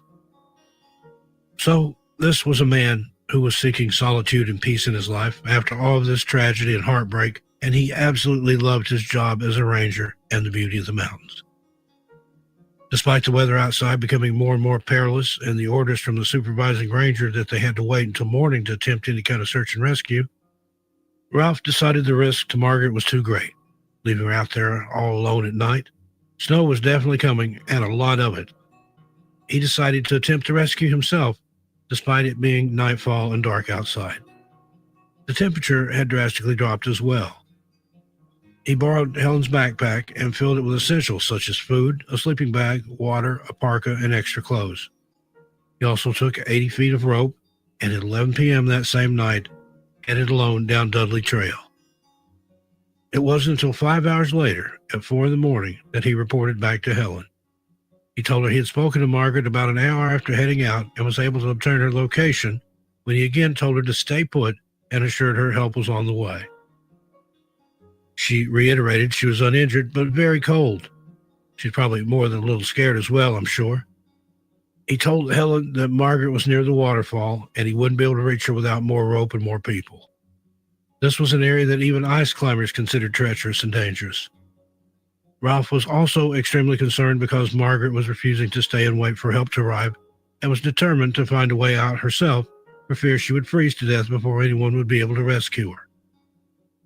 After reassuring Helen and telling her what was going on, he contacted his supervisor, Helan Taylor, and made him aware as well. Taylor dispatched the Maine Forest Service, 2 additional park rangers, and a Maine game warden. By 6 in the morning, Tuesday the 29th, an icy rain began to fall and the wind had picked up drastically. Ralph Heath ate his breakfast and then informed Helen Maurer of his plans. He was going to ascend the ravine from Chimney Pond, climb straight up the head wall and into the waterfall, where he would provide comfort to Barbara, and if he couldn't manage to rescue her himself, at least she wouldn't be scared and alone, and he would wait with her until the additional resources arrived to get them both out. Now, he was clearly putting himself at great risk, knowing it was unlikely he would be able to do anything but just sit with Margaret and wait. Yet, he did it anyway. He was truly a hero. While the plan was very reasonable, and despite being a chain smoker, Ralph was in great shape and a capable hiker and climber. However, he had hiked Dudley Trail 4 times in the last 24 hours, and it was a very strenuous and hard trail to get through. He was absolutely exhausted at this point and shouldn't have been doing any more hiking or climbing without getting some much-needed rest. This would, after all, be a trailless climb he was planning to make. He wasn't going to leave Margaret, however, so the admonishments and warnings from his coworkers and even Helen fell on deaf ears. Ralph reached Barbara just as Hurricane Jenny reached the mountain. He sat with her for a little while, and the two hunkered down. A ranger sergeant set out on foot towards Chimney Pond as well and stated that, by the time he got to just the basin, the conditions were whiteout with gale force winds. By noon, not even the jeeps could make it to the trailhead. There was 18 inches of snow already and more falling fast. He even reported that, only halfway up the mountain, his clothes had frozen solid and literally cracked at the elbows. Having no visibility and facing merciless winds, not to mention the condition of his clothing, forced him back down the mountain. He stated he knew that both Ralph and Margaret were in some very serious trouble, as help could no longer get to them. It would be impossible for them to help themselves as well. The following morning, Wednesday, October 30th, 1963, Warden Supervisor David Priest returned to Roaring Brook and set up what we today call an incident command center and had at least 35 people there working at all times. All different avenues of help were brought in and explored, but nobody could do anything as the snow was still accumulating and fast on Friday morning. Flash forward to November 1st. Now, it had been 5 full days since Margaret had gotten herself stuck, and 4 whole days since Ralph Heath had joined her to provide comfort and possible rescue, which we know now he was unable to do. On Saturday, November 2nd, all teams and persons involved decided that any rescue attempts were futile, that they were simply wasting resources at that point. Mr. William Lowell Putnam III was one of the most experienced mountaineers in the country at the time and had been helping with the rescue effort since Friday. Finally, on Sunday, November 3rd, he made the statement that he believed Ralph and Margaret had most likely died on Tuesday, and reiterated the waste of resources should they continue on this impossible trek to try and save them. It wasn't until almost 6 months later, in April of 1964, that Margaret Ivesick's body was found and finally able to be brought down the mountain and sent home. Even at this time, though, they needed chemical salts to melt the ice so as not to damage the corpse in any way, and the rescue still took an additional 3 days. It was found during the autopsy that Margaret was severely injured and hadn't survived more than a few hours due to the extreme blood loss. Her official cause of death was exsanguination. In other words, she bled out. 2 weeks later, on May 15th, they finally found Ralph's body. He was found, oddly enough, 400 feet above where Margaret was found. They airlifted him out of there, and his autopsy showed nothing at all. The coroner stated, "It looks as if he simply sat down and went to sleep," which is not uncommon when people freeze to death. All right, Tales Untold Missing Person Mysteries. Once again, shout out to Steve Stockton for lacing us up every single weekend. And actually, it's the After Hours radio show edition, filling in for Dave Scott. So Steve Stockton on the weekday is a jewel as well. As we go ahead and get ready to jump into maybe the UFO the Cryptid report. Well, guess we're going to see right about now as we are joined by Tim James.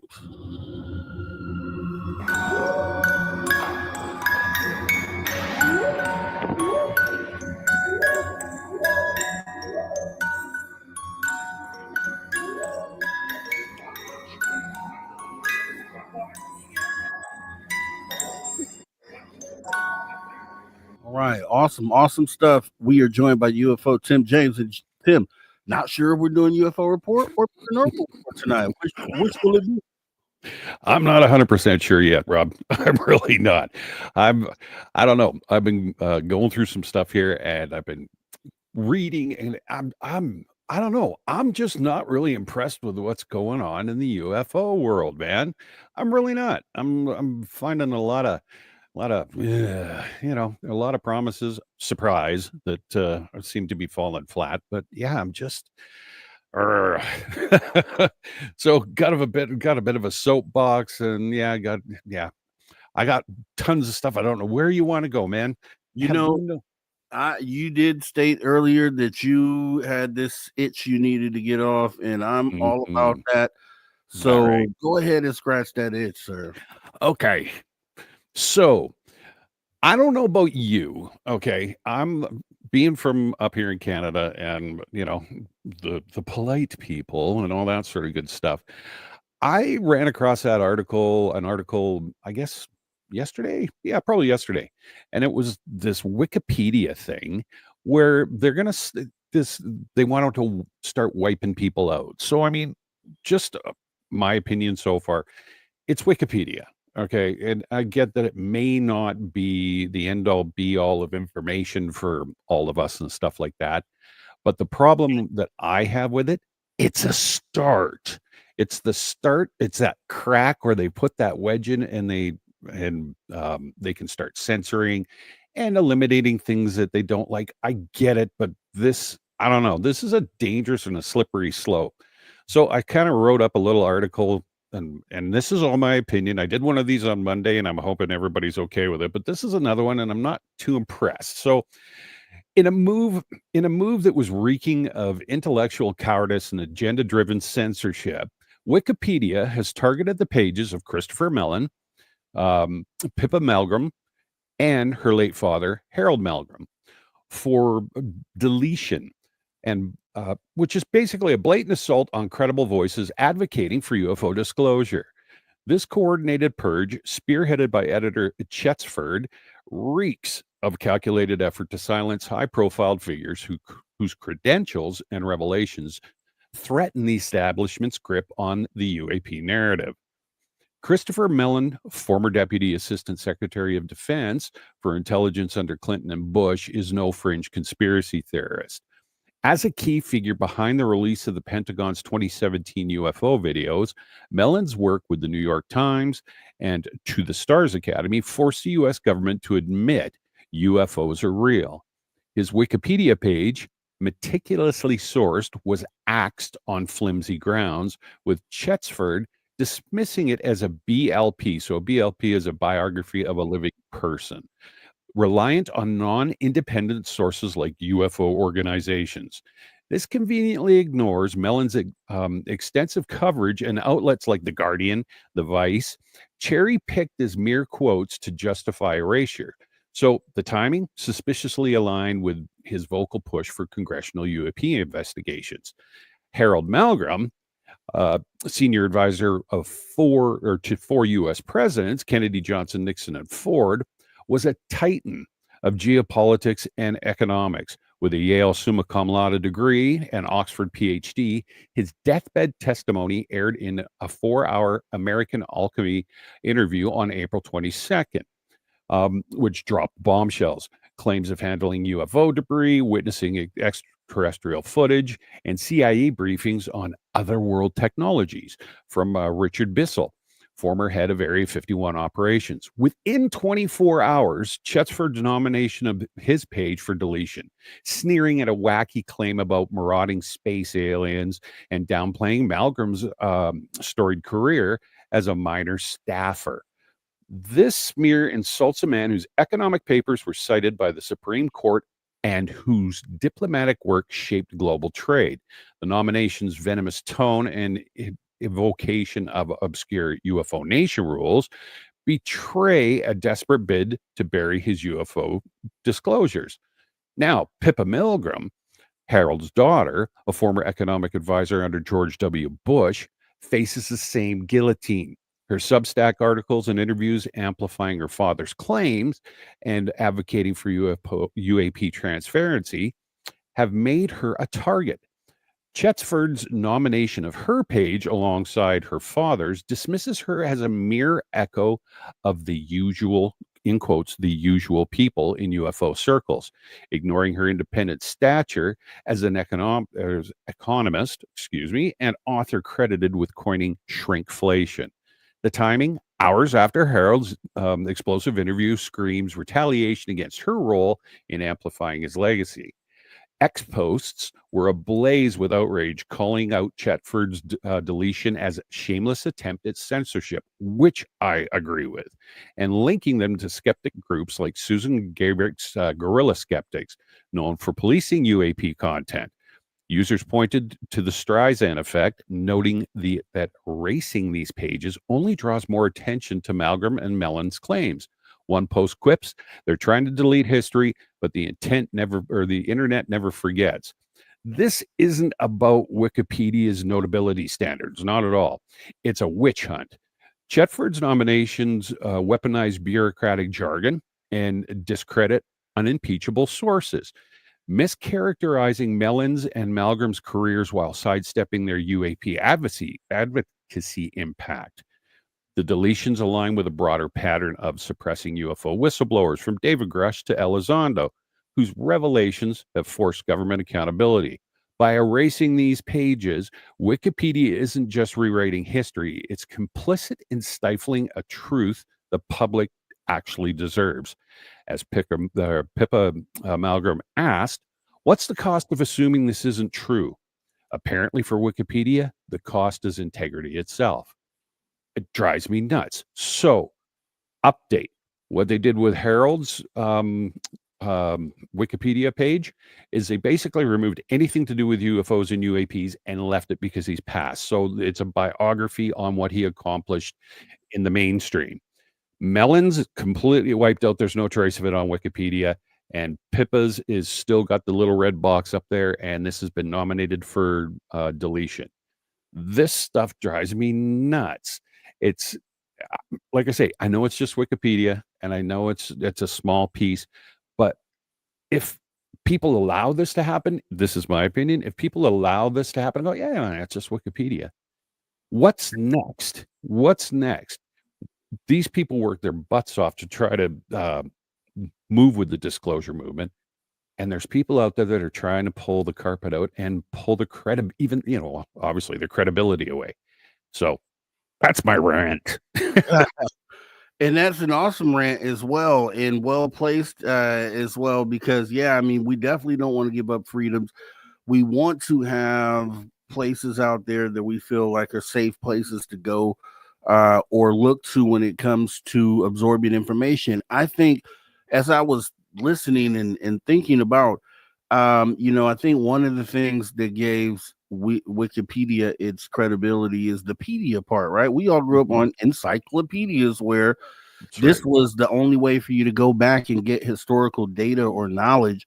So I think the pedia brand gives it that, and it's a shame that it's so easy as for a group of individuals to go on there and alter the things that were written. Now, you'd also have to ask yourself, where were these things sourced from originally? Like when they put the Wikipedia page together, where was their original data source from? And could it be considered a place that is authentic, or has it always been misinformation when it comes to Wikipedia from the start? We just, are holding the trust in the pedia aspect of it. So I thought about that.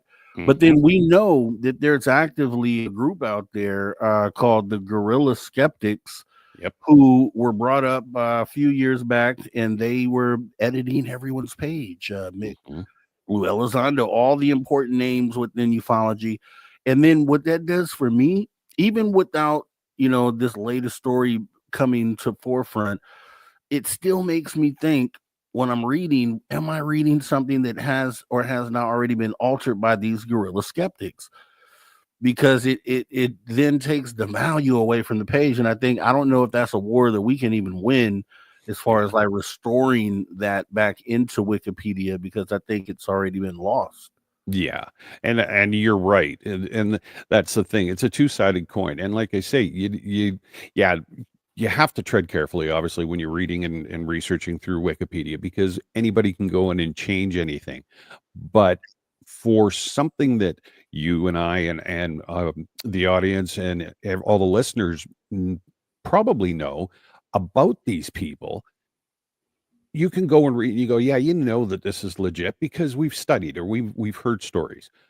But to go in and actually wipe out something that's legitimate because for whatever reason, what all his reasons or their reasons, doesn't make sense. And it's just, here comes that censorship thing. And again, it's only Wikipedia, but it's And see, so how do you even combat that just going forward? If you think just realistically, if we say, okay, today we're going to start a new website, which is going to be 100% accurate on historical data, and like what steps would we need to take to keep it that way? Because you have all those hackers out there. You have people who, even as secure as your site might be, they have the ability to sneak through the back door and alter the data. And it's like, so will we ever get to a point to where we can really point to some particular site as credible, or is it going to always go back to the individuals? Like, which is where social media comes into play, because you have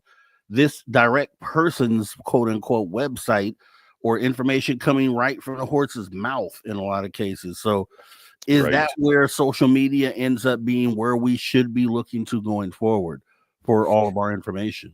Yeah. That's it too. I mean, you're danged if you do, you're danged if you don't. And yeah, which way do you turn, and how do you vet these stories? And because, if you don't know what it's about, that's why you're looking up the information. And, so they could tell you that he had purple hair and whatever, and you don't know. So you're researching and you go, wow, the guy had purple hair, and everybody looks, he goes, no, he didn't. Where'd you get that from? Exactly. Yeah, exactly. And that's awesome. As we get ready to go into our final break of the night, Tim James stepping in, speaking his mind. And you got to do that sometimes. It's therapeutic, and it actually helps get other alternative opinions out there. I would recommend that you all do that as well as we get ready to go to our break and come back right after this with more Tim James and maybe some UFO and weird news. See you guys in just a minute.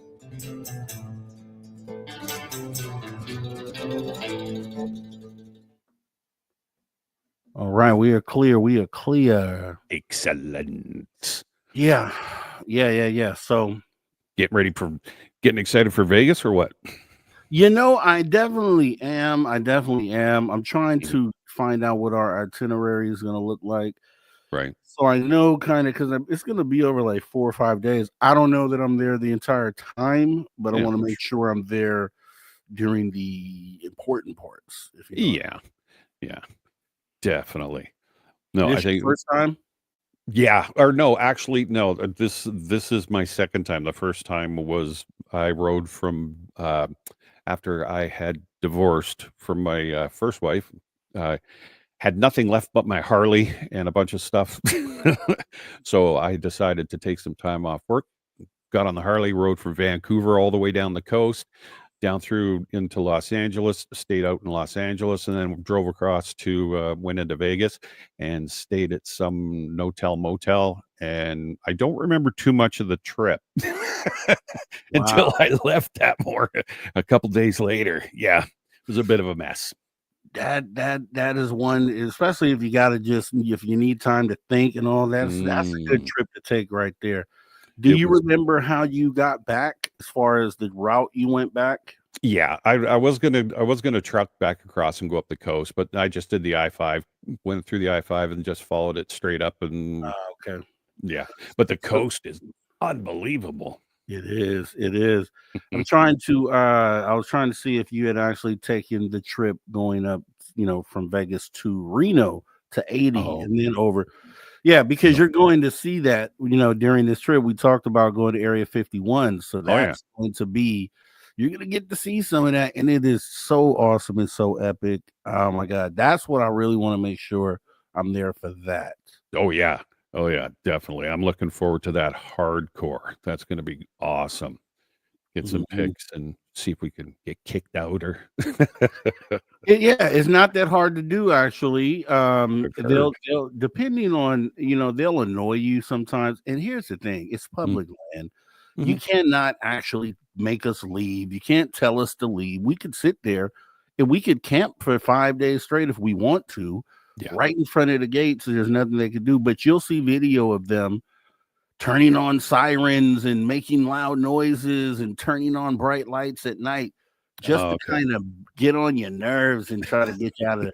Or they team up with the police department in that county. Area 51 is in Lincoln County. And so they are so buddy. They'll call for anything and they will drive all those miles to get out to where you're at just to do the bidding of the Area 51 security. So it's a weird relationship. And that's why you get a lot of people to go out there and kind of try to trigger those, what they call camo dudes. Yeah. Because they're little babies as far as it comes. It's like, dude, we drove all the way out here. Let us have some fun. This is all our land anyways. Let us have a bit of fun. Yeah, exactly. We're not coming in to do anything wrong. We're just here to take some pictures, look at the fence, and see what we can see. That's it. And even if you did make it across the fence magically, which there isn't a fence, there's only a fence to drive in. Otherwise, you could walk right through the desert. Yeah. Even if you got across, you have like 10, 15 miles before you get to anywhere relevant as far as 51. So there is no way you're going to see or make it to see anything. And they just... it just makes you feel like they're doing so much there when they probably aren't. All those programs have moved on from there anyway. So true. But we'll get to see Space Out Radio making trouble at Area 51. That's the new video we're going to have to put together. Yeah, no doubt. Well, I'm sure we'll be filming some stuff. Oh, yeah. I know I will for sure. Hopefully, if someone has Starlink, that'll just kind of be the middle finger to Elon Musk, because we'll get to broadcast live from Area 51, which I know he would love that, right? Wrong. No. All right, we got about 30 seconds left here. Super Run 13 says Ish gets logged off if you report something up there. I can tell you some stories. I've been researching and I've been to Area 51. It's just when I started going down that dirt road to get there, my girl, she was with me. She made me turn around. She was too scared to go. Yes. So I get my redemption here coming up in a few days. Here we're coming right back right now. All right, everybody, welcome back. Spaced Out Radio, the After Hours Radio Show edition. Filling in for Dave Scott here tonight. And we've had an awesome show. I swear we have. Sir Bryan Bowden for hours 1 and 2. We had Steve Stockton Tells Untold Missing Person Mysteries kicking off hour 3. Now we're joined by Tim James, and we'll be wrapping things up with the UFO and weird news. It's going to be awesome. Last half hour, don't go anywhere. As we jump right back into the show. So, Tim James, so you spoke what was on your mind. You spoke how you felt. Did you have any more? Did you have any more you were adding to that, or did you have anything else you wanted to talk about here? Yeah, no, I've got a weird story, and it's not necessarily UFO, like Rob had alluded to a few times. It's just weird and creepy, and so backstory to this. I'm obviously scrolling through news like I do all the time, and I ran across this video, and it was like, you're scrolling through and it's that black and white video where you go, what the heck's going on? Okay, this looks like this might be interesting. So it shows it's a camera from the top of a building, and there's a lady that's and this is in Turkey, I think, if I remember correctly. Yeah, Turkey. And she's walking along the sidewalk closer, like kind of closer to the buildings than the road, and there's a truck coming down the road behind her. You can see it. And this gentleman is walking behind her, kind of to her, I guess, her left, walks by and taps her in the video. And then all of a sudden she turns around, like, it's like when somebody taps you on the opposite shoulder, you do the spin.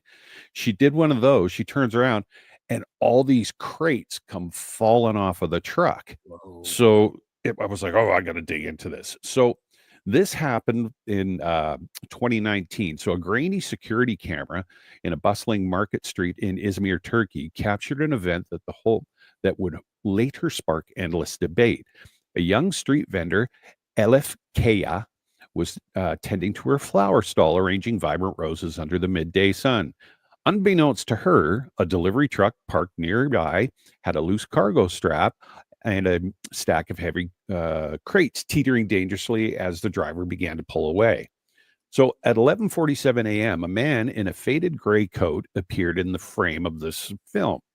He moved with purpose, his face obscured by a low cap, and he tapped Elif on the shoulder. Witnesses later recalled hearing him mutter, "Be alert now." Startled, Elif turned just as the truck jolted forward and the crates tumbled off the side. She leapt back, narrowly avoiding the impact as the wooden boxes splintered on the pavement where she stood moments before. The crash drew a crowd, obviously, but when Elif turned to thank the savior, the man had vanished into the maze of market stalls, leaving no trace. So the footage spread rapidly online, amassing millions of views. So Elif, shaken but unharmed, told local reporters she'd never seen the man before, yet his voice carried an eerie familiarity, like a distant memory. The story took a surreal turn when an elderly woman, a regular at the market, claimed the man resembled her late brother, a sailor who died in 1975. She insisted the coat was identical to the one he'd worn, down to the missing button on the cuff, a detail faintly visible in the actual footage of the incident. Online sleuths dug deeper, some pointing out the man's cap bore a faded emblem resembling a defunct shipping company from the 1960s. Others analyzed his gait, noting it matched no one in the market that day, as if he'd appeared and disappeared from thin air. A fringe theory emerged. The man was a spectral guardian, tied to the market by some unresolved past. Historians noted the street was built over an old dock where the tragic fire claimed lives decades ago. Could the man be a restless spirit bound to protect others from harm? Skeptics, however, argued the man might have been a passerby with quick instincts, perhaps aware of the truck's faulty load from earlier in the day. Right. They suggested he fled to avoid attention. Okay. Possibly due to legal troubles. Yeah, the bad guys are running away from helping people. Yet, despite extensive searches, no one came forward, and facial recognition attempts through closed circuit TV failed due to the footage low quality. The mystery of the Izmir Phantom endures a haunting blend of mundane and the inexplicable.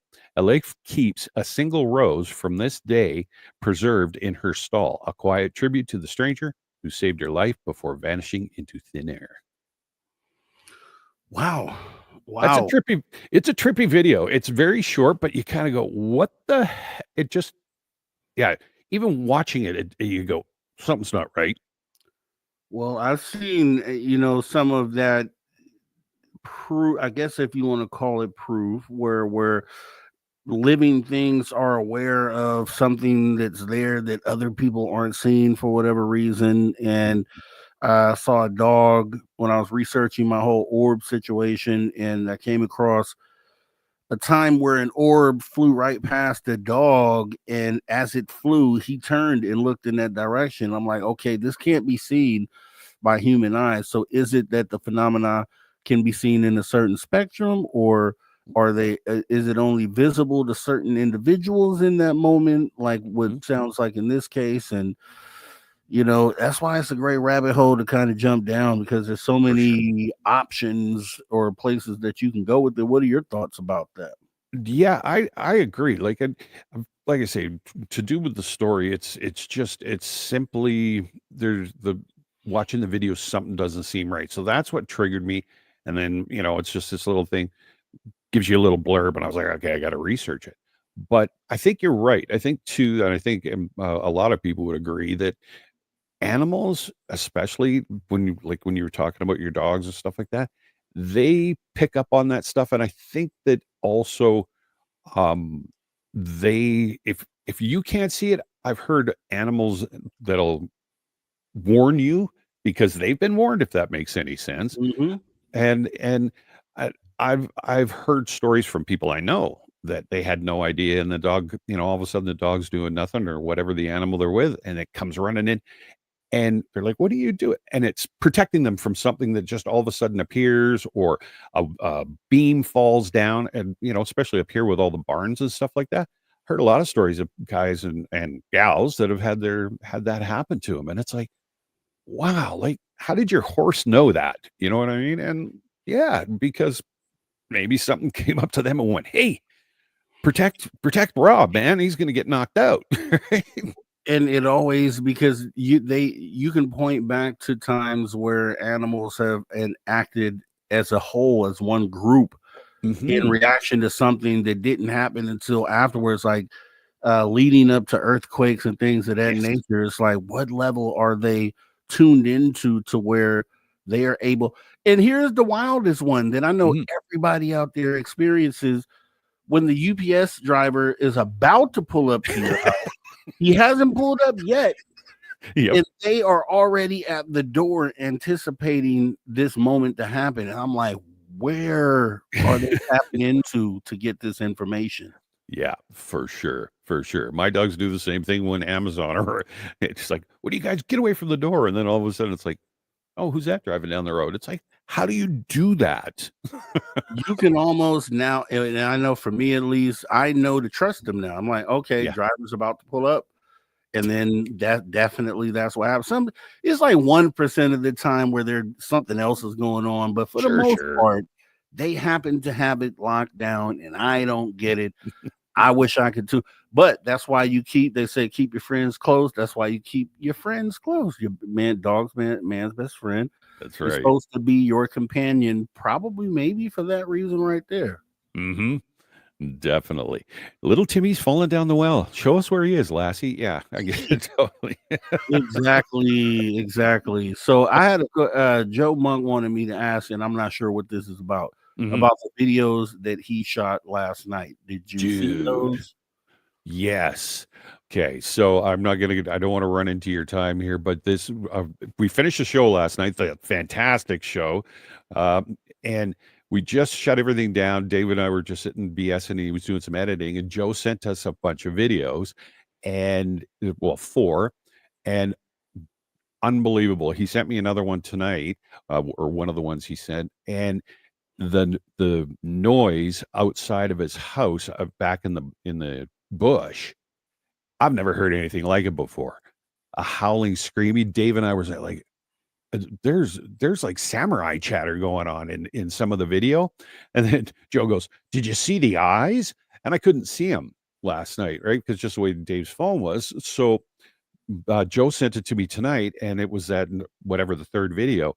And I'm watching it, and I'm like, super intense trying to see it. I can you hear the scream and the kind of guttural, and then ding, 2 eyes. I was just like, got goosebumps or just talking about it. Yeah, unbelievable. And then I guess Joe said, I'm not going to tell his whole story because he'll probably want to tell some of it somewhere along the line here. But he was saying that he got a huge smack on the outside of the house. And then I guess his motion sensor camera or something, or light went off, and something walked through some heavy wind chimes or something to that degree.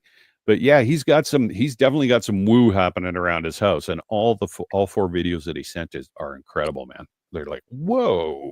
And the bananas part about Joe Monk is he doesn't live far from me. He always says he just passed by my house on the freeway. So Joe is having some weird stuff happen not too far from me. And Joe, I would love to be a witness to some of this stuff. So when you pass through my city that you know that I live in, stop by, buddy. Pick me up, man. Let's go for a ride. Let's go see some of this stuff, because I would love to be witness to it and just mark another one of those things off my list of the phenomena. And Joe Monk is a trusted person out here in the audience, so I would definitely be willing to do that. Okay, well, awesome stuff, Tim, man. I really do appreciate you coming in, doing what you do, when you do it, how you do it as well. Thank you. As we get ready to go ahead and get into the weird news, I'll be wrapping it up, and I believe Lee Strauss may be with us tomorrow. I guess we'll see. Other than that, man, have a great rest of your night, and talk to you soon. See you. All right. Good night, everybody. Have a good one. All right, Tim. Later. That is Tim James, guys. That is Tim James. We're going to go ahead and get ready to jump into a couple of weird stories, because we were talking about Area 51 and the fact that, and I'll retell the story before I go ahead and do that. Let me go ahead and start the news off, though, the way that we like to do it here. Ladies and gentlemen, can I please have your attention? I've just been handed an urgent and horrifying news story. But I need all of you to stop what you're doing and listen. All right, UFO and weird news. And this one will be themed around Area 51. I have a couple stories we'll hopefully be able to get to. But I just want to preface it by saying that we are going to Space Out Radio. We're going to all be down in Las Vegas here. I want to say it's May 1st through the 4th. So there will be no shows during that time for YouTube. And we will be taking a trip down to see Area 51. And with that being said, I had attempted to go do this years ago, maybe 5 years ago. And my girl, she was with me. We had driven 300 miles through the desert coming from Reno and Sacramento. And we get right there to the black mailbox. We're taking that in. We're looking around, and we're at the beginning of Groom Lake Road, which will take us for miles and miles down towards the gate of Area 51. Well, I'd say about a quarter mile, maybe a mile down this road, my girl has a change of heart, and she's now afraid to go. In the middle of the day, I'm like, there's nothing to be afraid of. It's Area 51. It's got some camo dudes out there. Not a big deal. She didn't want to go. So she promised me that she would do it again at some point, but it looks like I'll be going with Spaced Out Radio, and my Spaced Out Radio friends before I go with her. That's okay. Still going to make her go, though. Still going to hold her to it. So let's jump into the first story here. Actually, I want to make sure that we get to this one first, because this one, we talked about there not being a fence at Area 51. Technically, there isn't. There's just, you're supposed to know where the border is. Sometimes they have border markers. And the moment you step across one of those, you're in trouble. However, there was a person that spent days within Area 51's perimeter. And we're going to go ahead and read a story about this gentleman here. It's the only man to sneak into Area 51, says what he witnessed will stay with him forever. Jerry Freeman made a 100-mile trek to reach the highly classified area and shared the shocking things he saw. Back in the 1990s, you got to remember, this is when Jim Goodall and his group were out there looking for top secret craft as well. Back in the 1990s, an anthropologist took it upon himself to undertake a 7-day trek into a highly classified United States Air Force facility located in Nevada. Jerry Freeman traveled around 100 miles to get to the place known as Area 51, an airbase that has long sparked whispers and conspiracy theories around the odd happenings and sightings at the site. Many former military members have claimed to know the real purpose of the Nevada Air Force Base, while others think they can spot alien technology in the area on Google Maps. But back in 1996, Freeman decided to follow the trail of the 1,849 pioneers that headed west searching for gold. Nothing to do with conspiracies or alien theories. The famous wagon trail from the 19th century is well known in American history, with the lost migrants inspiring the name of Death Valley. Freeman traveled at night to steer clear of security patrols, and during one of the nights during his 1-week expedition, he saw something shocking.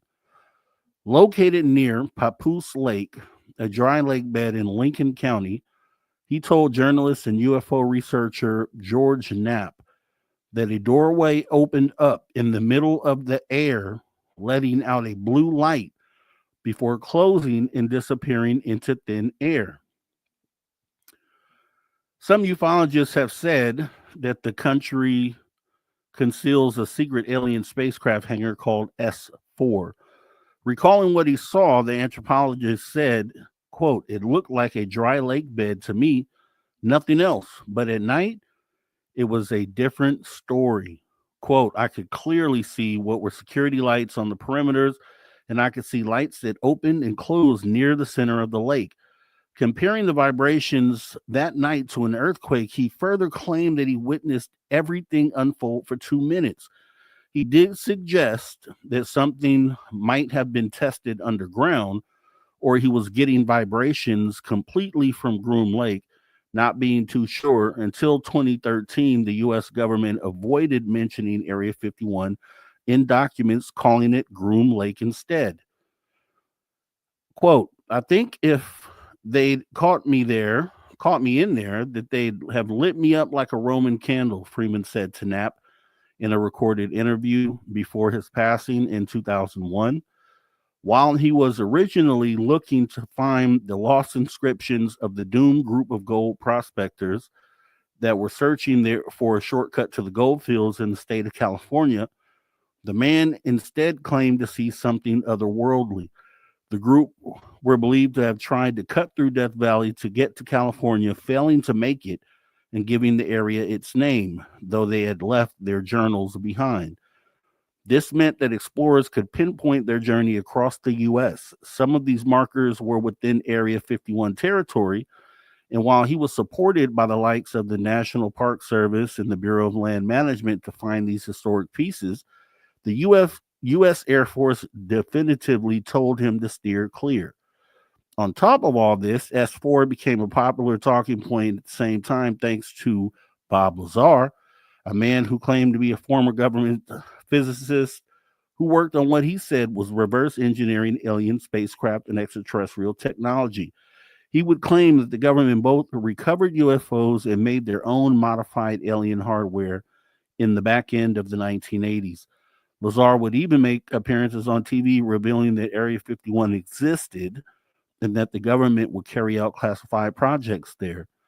While the details around Area 51 are still largely unknown, it is believed that it is used to test experimental aircraft for the military. The airbase takes up an area of around 23 by 25 miles, or that's for our Canadians, 37 by 40 kilometers, and includes most of Groom Lake. So to think about it, there was a guy who was searching for the Oregon not the Oregon Trail, but the Death Valley Trail that led through to California due to the gold rush back in the 1800s, which happened to take you right through the property of Area 51. And in the 90s, we know, I think it was Obama that came out and actually admitted that Area 51 was a thing, right? But prior to that, it was a myth, a rumor. It was a base that did not exist. And he spent all those days within the perimeter. He said he would hide it, or he would travel at night and hide during the days. You cannot even think of doing anything close to that nowadays. And I wouldn't even want to risk it. You know, they have they've caught, you know, the security from Area 51, like placing vibration sensors outside of the perimeter, which they're not supposed to do. They're not supposed to put that on public land. They're not supposed to be like surveilling the public on public land, and they do it anyway. So it just makes you think, are they still doing things at that base? Is it the fake to say, why would we still be doing things here? Just so that they could continue to do things there. I don't know. When you look around, there are a lot of remote spots out there that you think that they could go. And Area 51 just happens to be, especially if you've ever been out there, it happens to be the perfect location in the middle of nowhere. You know, I've driven from both ways, from south to north, north to south, and there is nothing but wide open desert for miles and miles and miles. You'd have to be out of your mind to drive that way, which I am, why I've done it more than one time. And I'll continue to do it. And we'll be doing that again soon. So fun time, fun conversation. Area 51 themed as we prepare to go to the gates of Area 51. I'm going to try to film that and make it to where it's something that you guys could all watch. I want to definitely thank Bryan Bowden for being our guest tonight, being awesome, talking Dogman and Bigfoot.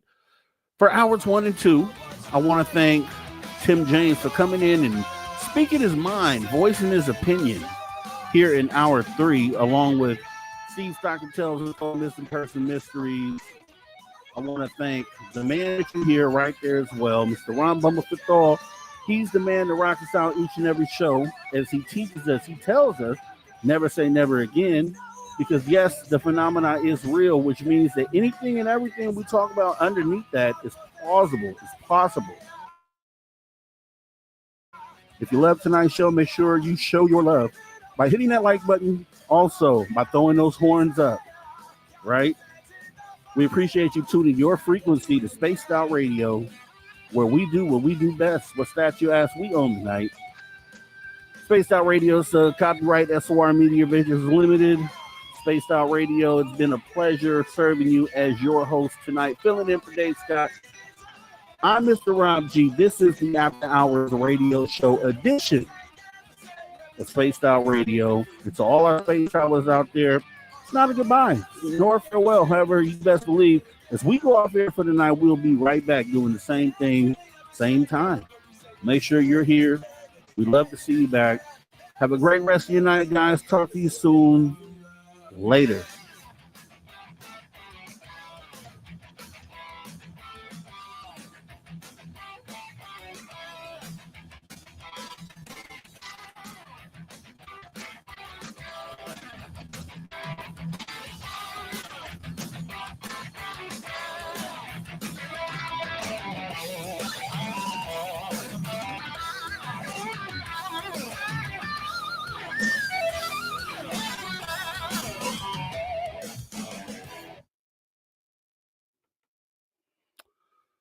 right, that show is good.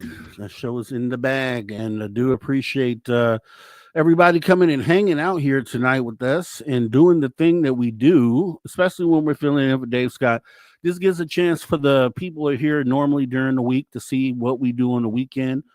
We have a great time on the weekend with the After Hours radio show once again. You would normally be catching Dave Scott right now, Monday through Friday from 9 p.m. Pacific until midnight. And you would catch my show, which is the After Hours radio show, Saturdays and Sundays from 8 p.m. Pacific until 11 p.m. Once again, we have awesome conversations. We have a great time. 7 days a week, we're doing something right here on Spaced Out Radio. We would love to make sure that you guys come back. So if you're out there for the first time, I know I saw a lot of new names. Please consider hitting that subscribe button. The notification bell lets you know when we go on live again, which should be soon. And the more UFO news comes down the pipeline, this is definitely where you're going to want to be to consume some of that. So with you guys, it's been a pleasure once again talking to you. I'm glad that I could be a host tonight, making it happen. I'll see you again filling in for Dave tomorrow as well. And then we kick off the After Hours. So with that being said, this is how we get out of the show on the weekend. We want retribution. You can ask me why, DM me on the back end, and I will let you know. Until then, take care.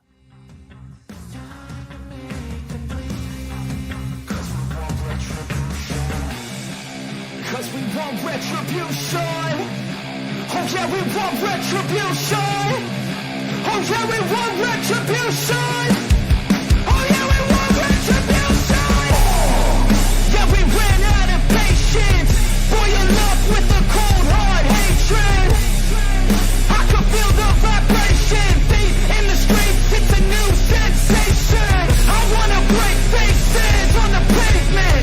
I wanna make greatness look complacent. Adrenaline awakened, I can taste it. We can make an impact, grab and then take it. Like a disease, bring to their knees. Take for their disease. Rage is like a wind, spread into the streets. Time to make them bleed. Cause we just want retribution. Let's go light up the darkness. Make true of an empty promise. Flip gods into wicked, harmless. Take to the streets and turn them to a mosh pit. Cause we want retribution. Oh yeah, we want retribution.